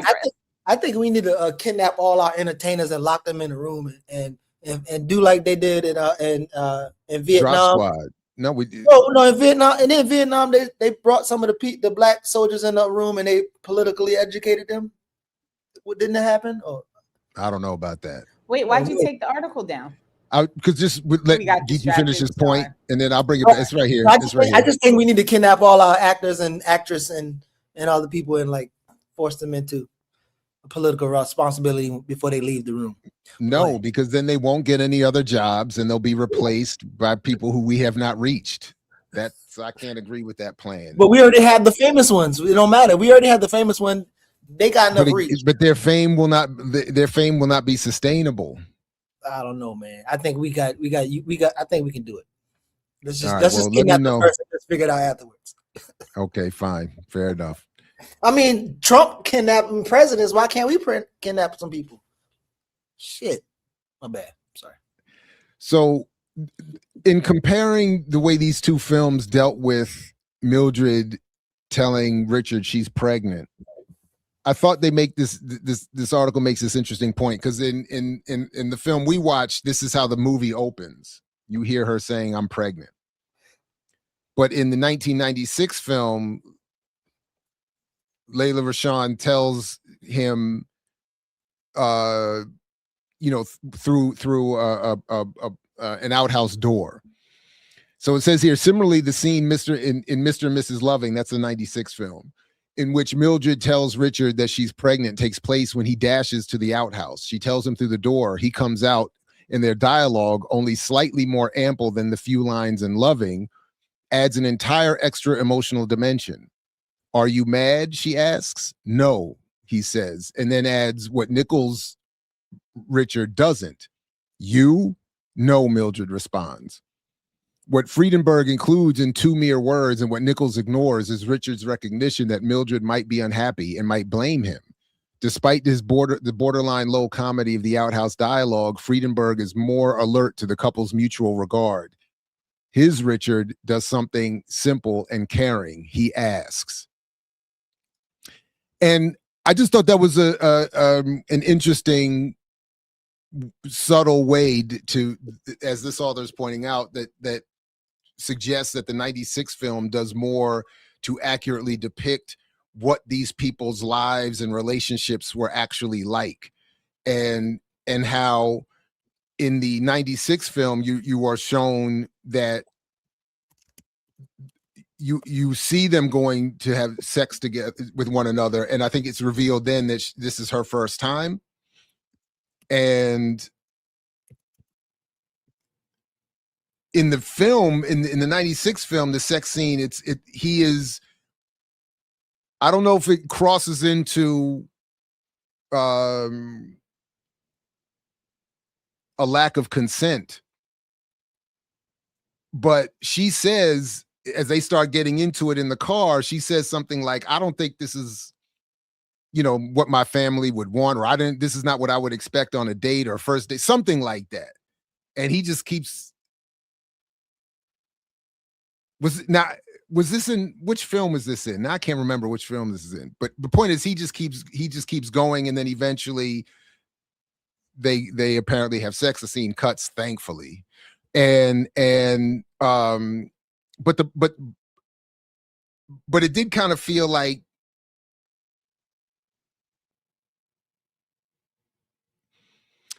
I don't know. Well, hopefully, Yeah. Anyway, no, go ahead. I mean, it just felt like, I know that this is sometimes how things happen, and I don't want to go so far as to say then, that the scene is not depicting that she is having this done without her consent. It's just not the level of consent I would have been looking for as a man, and it's not the level of consent I would want to be a standard. But the point in that article is to suggest that in the scene where because in the movie we watch, we don't get that question. In the 96 movie, you do at least have him asking, are you okay with this? And so I'm not sure I'm taking this the right way, interpreting this the right way, but that is how I interpreted that. That at least was a scene where he's acknowledging, like, I hopefully that's why I was asking with Renee if she knew anything about Mildred, but hopefully the historians and the people who done some research on this can kind of tell more of the story, because I'm like a couple of weeks ago, I'm a part of this journalist fellowship with Black girls with Skip's wife, but I just learned about Paul Laurence Dunbar, like how horrible of a person he was, because I just saw Dunbar everywhere, but I never did any research on Dunbar, but like Alice Walker Dunbar, like experience, like that motherfucker was a monster. And so it's a good chance that somebody might come show you that whoever this Richard guy, or what's his name, Dick or whatever, he like that. I feel like there's a story that's not told there, and by the time they get this story and they make movies and books and whatever, I would love to hear somebody give me some more. Look, I think the movie, I don't know what the intent of the filmmaker was, and I don't know his politics. But the way I walked away from the film was that it did more to confirm my criticism than it did to challenge it, in the way, because the film ends him laying the brick for this house that you all were talking about he's building for her. By the way, and I saw this interestingly brought up in a funny critique of The Office that I'm not proudly admitting that I've ever watched, but it was a similar critique that when Jim just buys the house for Pam and announces this is where we're going to live, it's presented as romantic, and we're supposed to take it as this is a romantic gesture. And when Pam is even a little bit reluctant, she's meant to be seen as the bad guy for at all questioning this act of beneficence. And the film is kind of the same thing here. Like, he's just like, yeah, I bought it. I'm building the house. I'm laying the brick. Watch the kids. And then it ends, and that's it. And it's supposed to be a happy ending. The text comes up, and it says he's killed 7 years later by a drunk driver, and she's happy Obama got elected. And I was like, so you're saying, this whole shit that we're all supposed to be saying saved us all was ultimately so he could build this house and she could get Obama elected. And what was that? Was that your Freudian slip? Putting Maleficent name into that? You said Maleficent. You about to say Maleficent, and I know. It may have been Freudian. It may be also just that I don't. These are some of the words I get tangled up on. I just know him and Nadav was trying to do some race neutral. Oh wow! So wait, I'm about to throw something. I said Malefi. No, I was trying to say malevolent. I was going to say malevolent. I just thought you were saying I thought you was taking a jab at No, never. So somebody in the chat mentioned their ages, which of course sent me temporarily down a rabbit hole. 11. And so I found the story. Mildred was 11 when they met, and Richard was 17. So that was what I was going to ask. A 6-year difference. is A 6-year difference is not problematic in 1958 when she's 19 and he's 26. But when they met, 6 years prior, it's it's a little problematic, and so one must assume. I mean, I know it's probably not a nice assumption to make, but one must assume I would that if she's pregnant at 19, that one from the first time. And so now I have all these questions about, how this all got started, because they give you none of that story. We get none of that. We don't know. And now I'm looking even more differently as the father riding in the back seat as they go up to make this legal in DC. Right. But they had to reach up from behind it. Hey, we ain't making it to DC today. This is all this whole thing is very, and I think this is my problem. So go back, but this goes back to my problem with the movie, and don't forget what you're about to say, Geechee. This goes back to my problem with the movie in general. Is there is so little information about all the other things that are happening, right? There is no clue in about how they met. There's no understanding of his family. There's no, like, the only way that we know that there might be problematic people at his job is that one scene where they put the brick in the car, but all his windows are open. So there's no way to know, like, did they just put the brick in the car? And he's looking around at all his other coworkers trying to figure out, like, who could have done this. But so then, like, so what was happening at your job prior to this situation that makes you look around and not think to yourself that somebody must have drove up because my coworkers wouldn't have done this. Instead, you side-eyeing all your coworkers. There are so many backstories that are totally missing from all of this information. Totally missing from it. But go ahead, Geechee. So a couple things, the police just kept popping up, right? So who the fuck was calling the police? Who was telling the police? Because it's not like they're like in the major city and everybody can see things, but they're like in some little area, and the police seem to know shit, all the shit. They always know. He's just a super villain. He's the one super villain. But back to your point, Renee, and it's quiet partner too. His partner never say nothing. His partner's kind of like the good cop. He's kind of like, I got that face like, I kind of don't want this to happen, but go ahead and get in the car.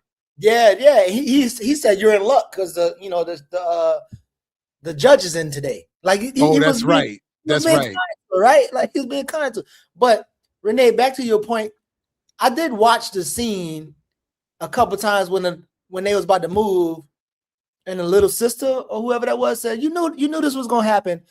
So if we're going back to the age thing, again, I don't know the details, but the black or the not black family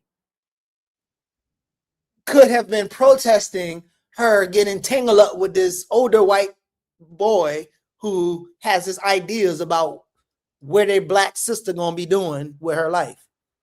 And her younger sister, if that's her younger sister, is mad. Like you took this shit to the conclusion. See what you did now. Like, so I don't know if what all you read into that scene, but Renee, can you tell me what was you noticing about the contradiction of that scene when that young sister kind of jumped up and was mad at her? Because I didn't even know what the young sister actually wanted or what did she. Well, I think she was mad because she had to move, right? So apparently they're super close based on the little few like color purple scenes you get between the sisters, right? So she was mad because they had to leave Virginia, and so she was going to lose her sister, right? Because she had to move out of the state, and they don't live. They're not in Alexandria. Like, they live in the Cut in Virginia. And for people who don't understand, like, getting through Virginia, if you start in DC and you're driving through Virginia, it's like a 3-4 hour, I think maybe close to 5 hour drive going on which north way to you go south. to. Right. So Danville if you're or- going west, it could be 6 hours to get. So there's a lot in between there. You know what I'm saying? And none of it And- is like Alexandria either. And no.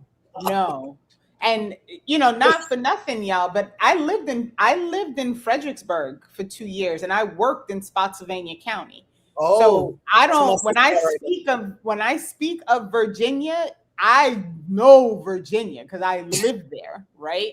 This is not, and this was in, the early 2000s. And when I got my job in Fairfax County, they had just taken the Confederate flag down from the flagpole in front of the building like 2 years prior. And this was 2001. So this, so there is so much about this story that is just missing. And I think that is it's so problematic, right? Like it really is so problematic.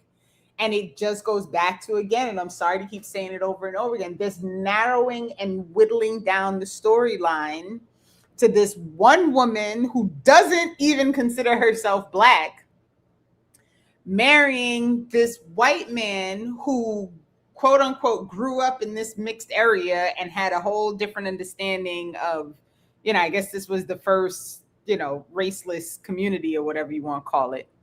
Right. So, I mean, there's a lot there messing with this storyline that no one is really getting. And people really need to comprehend when we talk about civil rights and, we talk about like what you really get when you start looking at, these quote unquote rights that are beholden to you for being a person in this country. When people give you something, they can also take it away. And this is my whole argument about all of these things where we start playing these games with these movies that present these very individualized storylines and these it's like this real thing, like these people saved you, like this one couple and their desire to just love each other and be free. Like it's crazy. Yeah. There's some wild, and there's so much more to this. If somebody was like, we need in 2 men, they probably right. We probably gonna need to do a whole. Well, I need to understand more about this couple, like stuff that I just really wasn't really thinking about. I probably need to research. But I think Mega point of the how young Mildred was and that context I didn't know, but when now you go back and look at the film, you can kind of see either an intentional like hiding that, or I wouldn't even say like they didn't even know, because and maybe Ntume may know this more, like when you engage some type of historical film narrative, there is some document that you have to familiarize yourself with at some point, right? Like, so there's some document you're going off or whatever. And I, interacting with Jarrett more, I've been more interested in who's the writer and the producer, who you're reading, and even the actors. It sounds like the actors have to do some level of research too, especially with Women King or whatever Lupita was saying that one time. But I want to know what are the sources that these films are being based off of, and then what are the actors being told about these people before they engage. Well, I remember when we did The Woman King, and I remember looking up some of those sources that were being, and what that scholarship was saying. So this is, again, that's the point. This was why I was so upset for so many years at the Peniel Joseph presence in all of this. That form of scholarship is what becomes the bedrock for media that creates the echo beyond the academic work most people aren't going to read. So that's what so the Woman King film was looking at. I forgot the details, but some, you know, liberal scholar on the history of the enslavement of African people and the role of the Portuguese and the French and the Spanish and whomever else was, you know, and it's like, so then they get an interview and they're like, yeah, and I went and did this research and then I embedded myself with this community and I did ride-alongs with the cops. And it's like, yeah, okay. And we used to have this argument. I remember in journalism school, we used to have this argument all the time. And even as I was getting a PhD in journalism, I was arguing with a lot of my colleagues and some of the faculty, like, we're not really doing, like, journalists are not scholars. And the former professional journalists who would in many cases become our professors would struggle with that. Because they're like, well, when I would go and do an article for the Washington Post, I would go off and read this and read that. And I'm like, yeah, but going off, just like what I did for today, going off and reading an article or two about the Loving case don't make me an expert on the Loving case. It gave me enough so I could produce this bullshit. That's all you were doing. And then you write it up, and because it's in the New York Times and the Washington Post, it gets credited as, and it's so absolutely. Yeah, and that's why I end up, you know, why I think on some level, not only why we end up with the media we get, but on why it's important, I think, to offer up some criticism of the process and explain why it is that way, and then go from there. But anything else you two that you wanted to bring up? Or promote or let folks know, or I mean, I'm gonna have to do some. You got this started, so now you're gonna have to live with whatever comes from this now, Jared, because it all begins with you sending a text that says, "Have you ever seen the movie Lovin'?" Yeah. Like that's it's literally how this all started. They said it's a civil rights necessity. Which is crazy within itself.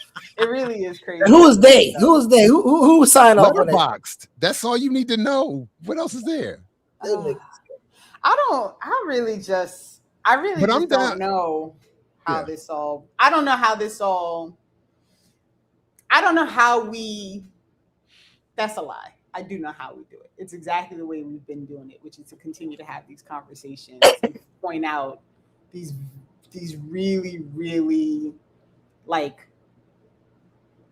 wild retelling of stories in truth, in the effort to sell us on this idea of whatever thing they're trying to, because there's so much the one bad cop, you know, the Jewish lawyers fighting for Black people, civil rights, the white man who can be embedded within a Black community and he's fully accepted and nobody, you know, like there's this one passing scene where there's an older lady who gives side eye to them in a store. He's like standing behind her and she's pregnant and he's like rubbing her arm and rubbing her belly, and they pan out and there's a Black lady standing outside who sees them and kind of gives like a what's going on right now. But in truth, that like physical behavior in general was not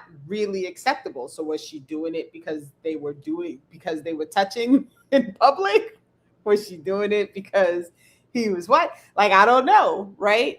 But also when you look at the pictures of this couple and their family, not for nothing, but I would never have looked at Mildred Loving and just assumed that she was fully Black.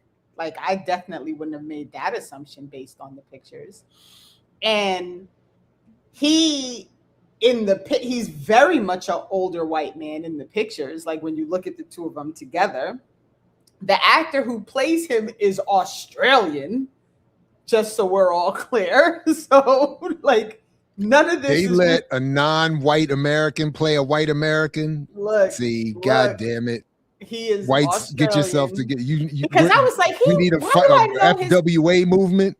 Yeah, and I was like, why do I know this dude? He's been in a bunch of stuff. Yeah, he's been in a good bunch of movies. He's been a lot of stuff, right? The foundation of white Americans need to get themselves together, though. I don't appreciate. There are all these questions that I think maybe part of our path as we continue doing all of these things is to point out the facts that are not being pointed. Like, I think it's important that people understand that she considered herself Indian and not Black. And that very much would have played a role in how he looked at her and how he portrayed and his understanding, right? This whole thing, there's a lot here that we're gonna have to get back to. Yeah, I'm down. I'm down to look into more stuff and revisit it. So a couple of things. I don't. So in this fellowship that I'm in, Alice Dunbar, her niece had all her archives, and then when the one person who wanted to come write about it start to engage in her, they went through the archives, and there was one point where she was saying how she liked women, and her niece was like, "Oh, you ain't gotta add that part in there," but the writer Hall, she wanted to add that part in there. And so this idea of consent, right? Like, for instance, she's dead, and this is her archive, and is it consent to leave certain things out? Because Ashley Farmer says this too. Like, after she looked at all the FBI files of Queen Mother Moore, she says there's shit that I will not repeat. That they knew so much about her life, and they surveil her so much that, like, it's so. To your point, Renee, I wonder how much, if she does identify as a native or whatever the fuck. I don't know if we should. I don't know. I think if there's let's say, for instance, that the natives captured her people and whatever, and they were pro enslaved people, and then for her to say she identified as a native would be a disservice to whoever her people are. So, like, telling the story of how she interact with the natives. In South Carolina, there's some natives who fought together. Also in South Carolina, there's some natives who was more pro subserviency of African people. So, like, telling the story, I feel like we all have like a political responsibility now, but this is like a local story that's made national, and it made national because a few wealthy white people had the means to tell a story in a particular way. But for us as journalists, so Jared, that's why I would push back with the journalist and scholar. Like, journalists probably has even more of a responsibility to do the work to tell the story in a particular way. I wasn't talking about responsibility. I was talking about levels of research. That was my point. That journalists will at times claim expertise on something because in preparing a story, they read a book or an article and now feel like there are no levels above that in terms of research. And that's what I was saying. So somebody could say, I'm preparing for a film and say, we're doing a movie on Kwame Ture, so we're going to go get Peniel Joseph's book. Right. And I read Peniel Joseph's book, so now I'm an expert. And because these leading Black scholars said that he's the what is it? I forgot what the praise was, but they're saying that he's the best spokesperson for Black power. I'm now an expert, and that's all I meant by that. Yeah. So maybe like we have labels on the food now, and it tells you what's in the ingredients and what maybe some of it. Maybe before the film starts, because I did see the producers say that they wanted to not tell a story from the courtroom, like how everybody else was telling the story. And then they obviously didn't want to talk about the larger race struggle, but they wanted to individualize and personalize the story. So they wanted to talk about what's going on in their house. And for us who are critics or whoever, like, so for instance, because this is what what's the guy named Judas and the Black Messiah, Shaka. When Shaka came to Costa Rica, he was like, I don't get into politics. I'm not a political person, and I'm not this, all this. But if you do a film on a major political figure, especially for a particular people, like Fred Hampton is a major political person for people on the left. And if you do that film, you tell me you have nothing to do with politics. So most of the filmmakers and the producers, they always gonna argue like, oh, well, we just wanted to tell the story from their vantage point, but then they want to divorce themselves from race, class, and all those other things. And so for us as critics, I think we would have to be comfortable correcting her if she's wrong. Like, for instance, if she's saying that I'm a native, like, we should be comfortable correcting, not honoring her consent to be labeled as something else. Does that make sense?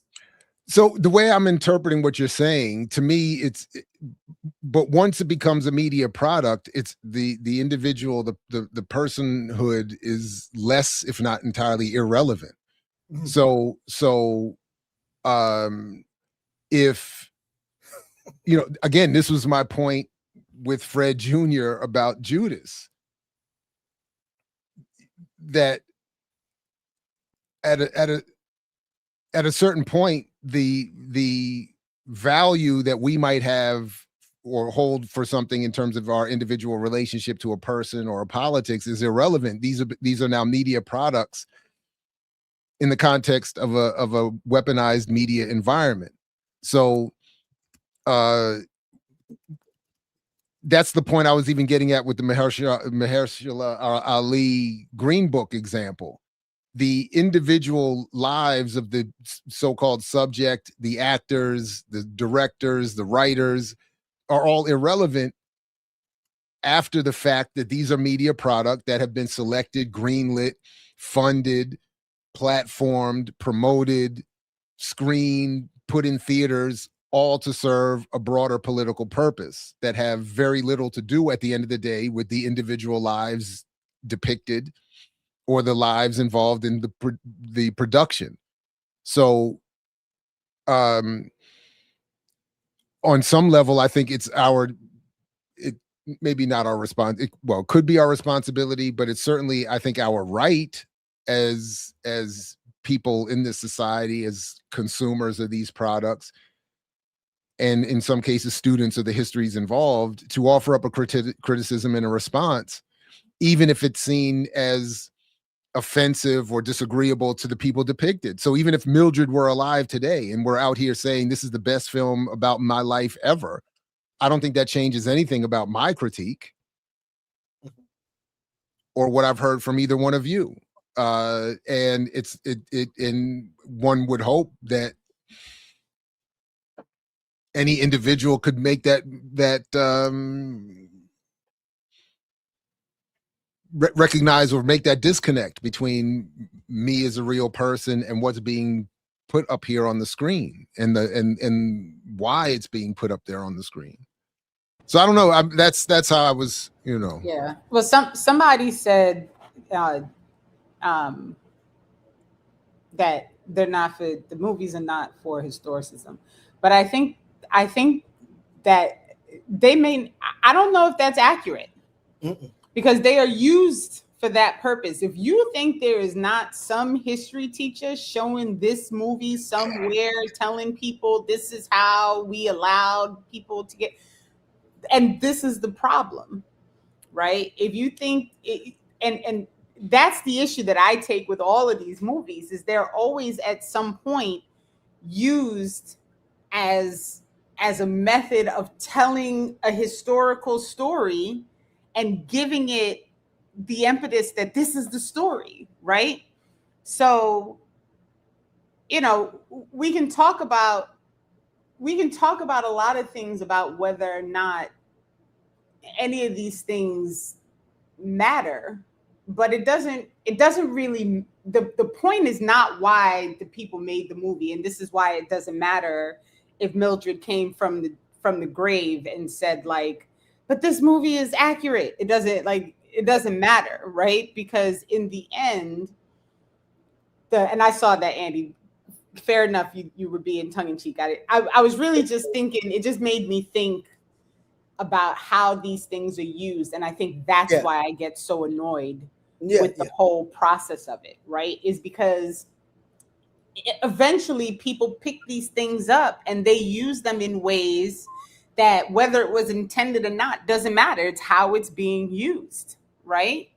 And so if people are speaking about the loving story and telling people, oh, a great way to know the baseline story is to watch this movie, you're going to get this storyline that is absurd, right?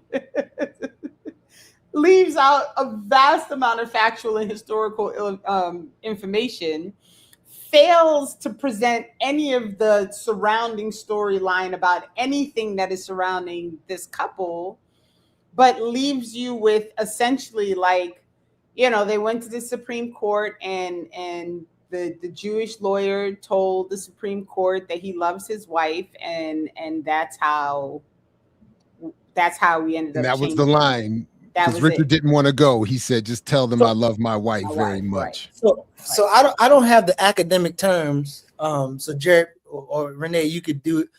But when Ashley Farmer talks about how she wrote about Queen Mother Moore, is something I try to model when I wrote about Miss Shirley, one of the tenants in Southwest Atlanta, and trying to tell her story from growing up in a segregated or two wings of Grady Hospital to being moved to the next neighborhood to be dominated by a landlord conglomerate that has 45,000 units all over.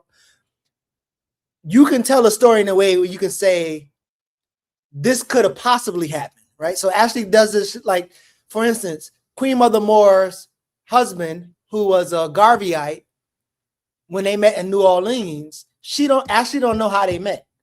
But Ashley says they could have met at this thing because both of them like these things. They could have met at this store. When you're telling something about history, like you can either say authoritatively or imaginarily that this thing happened, but I can assure you, if you don't put the clause in this could have happened, people gonna walk away believing. That's why actors are so good that there's some bad actors that, you know, if you see them in person, you're gonna feel some type of way about them because they played the role so well.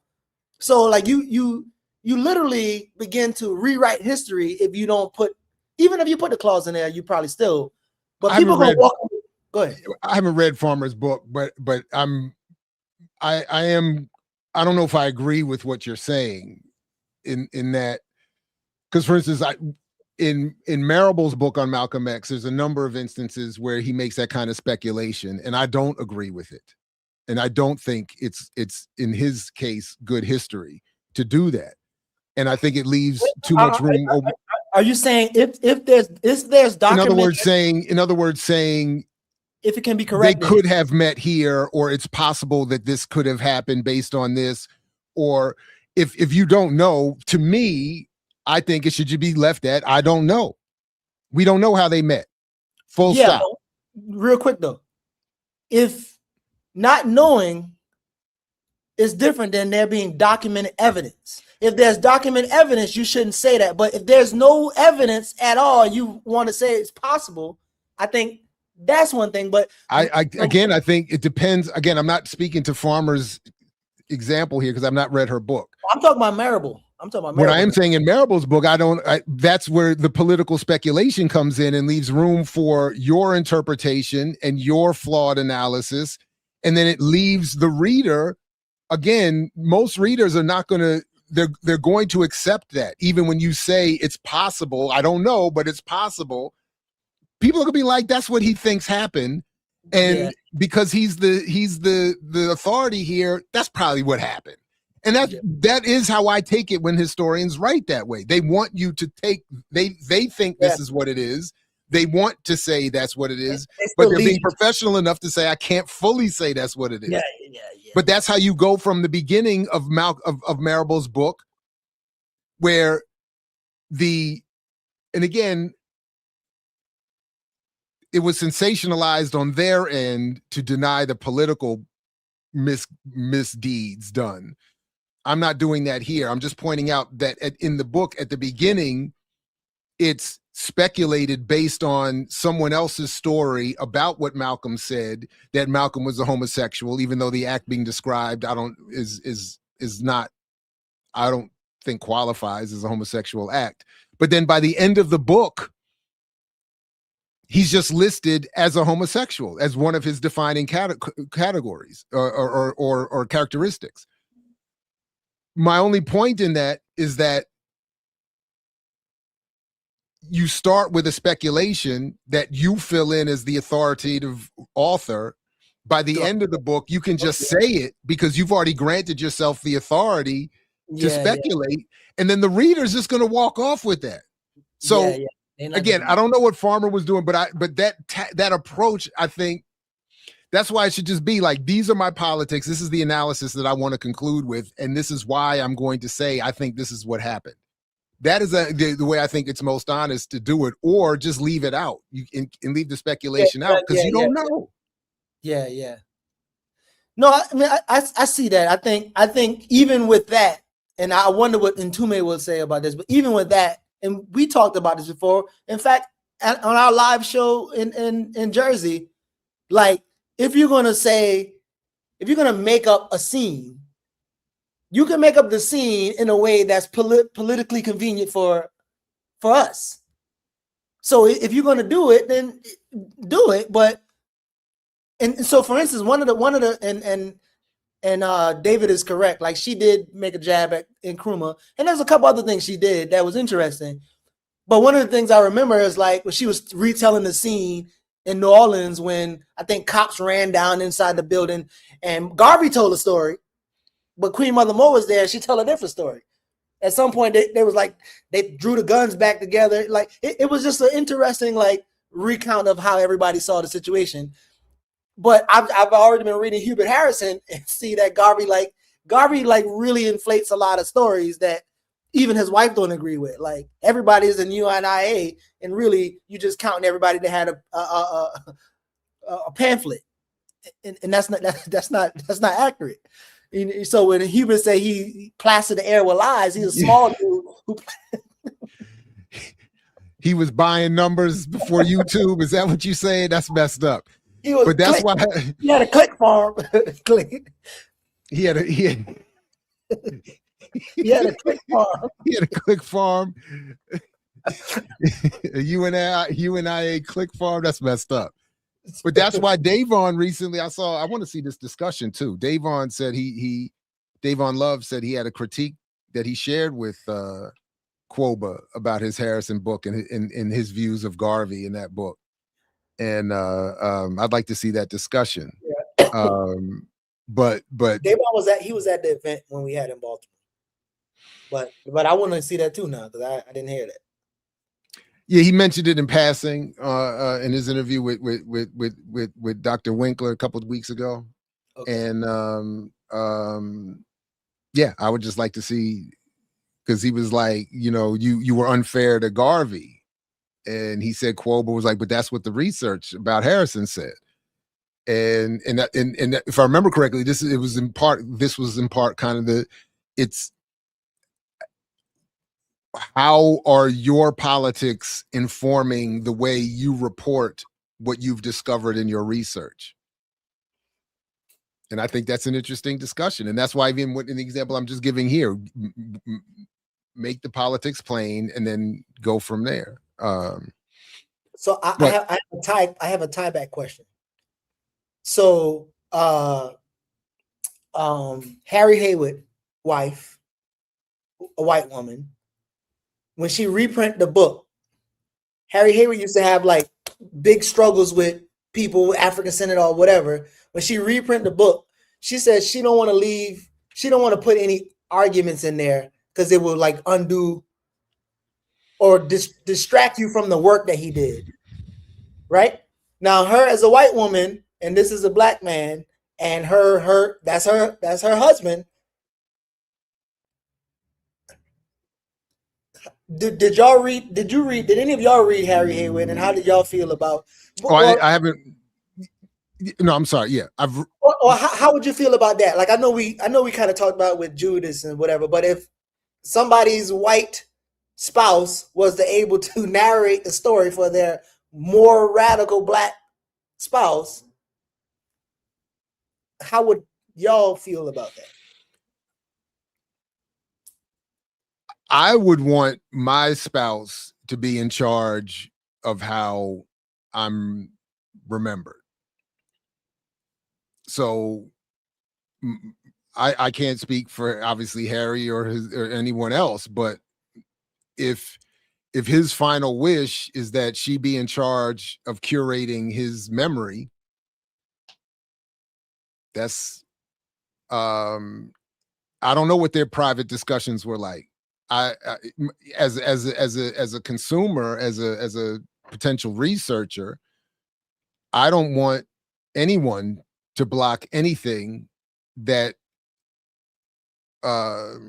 either should be or is, public. In other words, if the work is public, if the argument is a political argument for a public audience, it should be known and let people just deal with the disagreements. I don't think we need to be given all the private, biographical, personal. Especially for me, I don't want any information about sex lives. I don't want to hear about none of it. I don't want any of that stuff. But if he wrote something or had an analysis of the world, I don't think anybody should block that from being put out. If he beefing with, Claude McKay, or he beefing with somebody, like if they have an argument that's not personal, that's not in like personal private letters and stuff like that, I don't think it should be kept private. Again, I agree with Dhoruba bin Wahad on that. I really do like his point. Everything should be public except tactics and strategy. And again, outside of the salacious stuff, I generally agree with that. I think that's, if there are disagreements, let's have them, and it shouldn't necessarily mean warfare and hostility. It's just disagreement. But again, I don't know. Renee, do you have thoughts on that? So I think if someone goes into any project with the intention of actually speaking the truth with factual things and with like evidence and with supporting documentation, it doesn't matter who's writing it, right? It could be my husband who is white. It could be Jared who is both. It could be Geechee who apparently is, related to the only 100%. True Black people, 100%. So if my husband goes into it with the intention of only producing something that presents the actual facts based on all the documentation, information, whatever, my writings, my notes, my whatever, right? And Geechee's going into it like, I'm trying to make a buck, so let me pull the stuff that I think I agreed with, but I'm not. Like, why? Would people not want my husband to do it? Like, you know what I'm saying? Like, shouldn't the key to all of this be actually the person who is making the most sincere attempt to present the information that is factual and accurate? Like, sometimes I feel like we spend, not we as in us, sometimes I feel like there's a lot of energy placed onto like, well, who's doing the thing? But if the person who's doing it is actually doing the thing that needs to get done, I just don't I don't know why people focus so much energy on like the who of it. Like, isn't the what of what they do the most important thing? I would hope so, but even with Brian Koba, like maybe I was only seeing this, but it feels like Brian wrestled Hubert Harrison from White Boy Jeffrey, and he told it more of a like one of us was able to tell a particular story that Jeffrey didn't even want to tell, or like that kind of already. Yeah, that I don't know if that shields you from critique, but that kind of puts you in the space where like, well, yeah, we only because even your boy did it to us on an interview, Butch. He was like, well, John Henry Clark only read the white scholars, but he haven't read like you. So it's like sometimes it's if you haven't, because this is what I'm saying, Renee. Like let's use the example you laid out.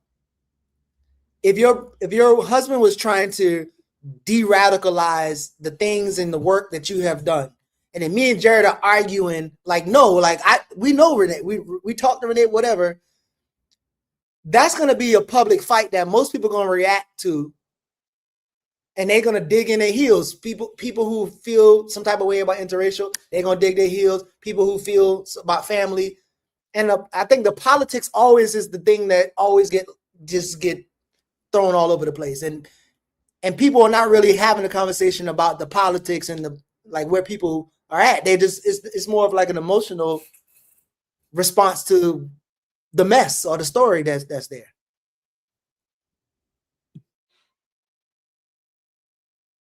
Yeah, I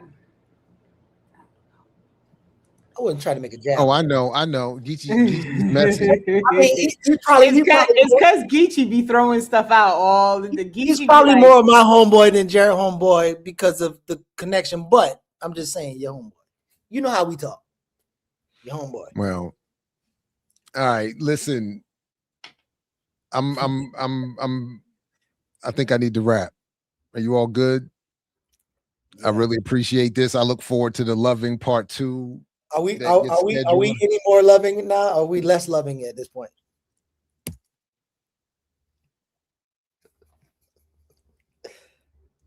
Not by my. I don't know if I could love you two any more, my brothers, than I already. Thank you very much. Likewise.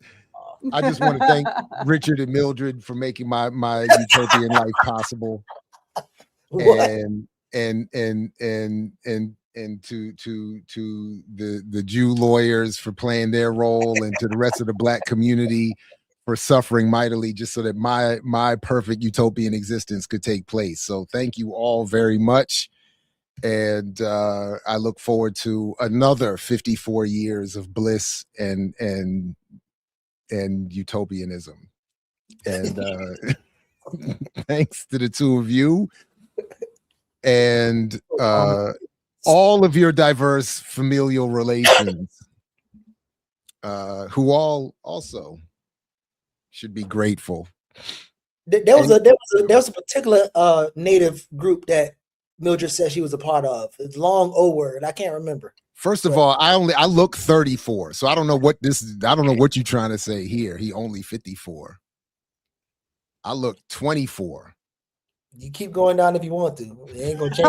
He took a big leap there, didn't he? Bro, look at this shit right here. Look at this shit. Fuck being around y'all niggas, man. Being around y'all niggas, bro. I gotta stop being around y'all. That's bro. rough. What the hell is going on? I just know I told somebody I was turning 50 next month, and they were like, "No, you're not," and that was all I needed. I was good. That was all I needed. I was good. So. Black don't crack, beige don't fade. Brittany said, "Not a day over 54, bro." Not a day over 54. Exactly. Thank you, Brittany. All right, good people. I do actually have to go. Peace, Jared. Thanks for the invite. Geech, I'm glad you were able to make it. And we'll be back. Part 2. We're going to have to get in 2 man. Much more to come. Peace, everybody. Thanks, everybody. Peace only if you're willing to fight for it, like Fred Hampton used to say. And you know what we going to first. And we should support Black businesses. We got to support Black. you know, my buddy Jared Ball, Dr. Ball, who is at Morgan State, talks about this myth of black buying power. Another brother who teaches at Duke University, Sandy Darity, says, you know, we can't pool our money together and using that, buy our way out of oppression. Right. This is Never buy your way out. You can't buy your way out. We can't create enough millionaires in a capitalist society. It just can't. And what did you sacrifice? Calm, kindness, kinship, love. I've given up all chance at inner peace. I made my mind a sunless space. I share my dreams with ghosts.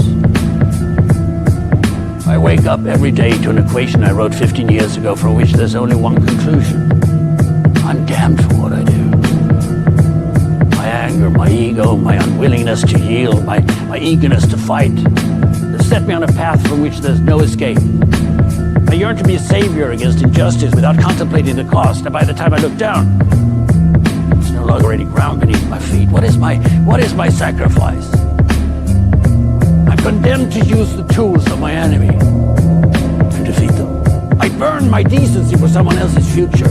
I burn my life to make a sunrise that I know I'll never see. Now, the ego that started this fight will never have a mirror or an audience or the light of gratitude. So what do I sacrifice? Everything, everything, everything, everything. I mix what I like, what I like, what I like, what I like, what I like.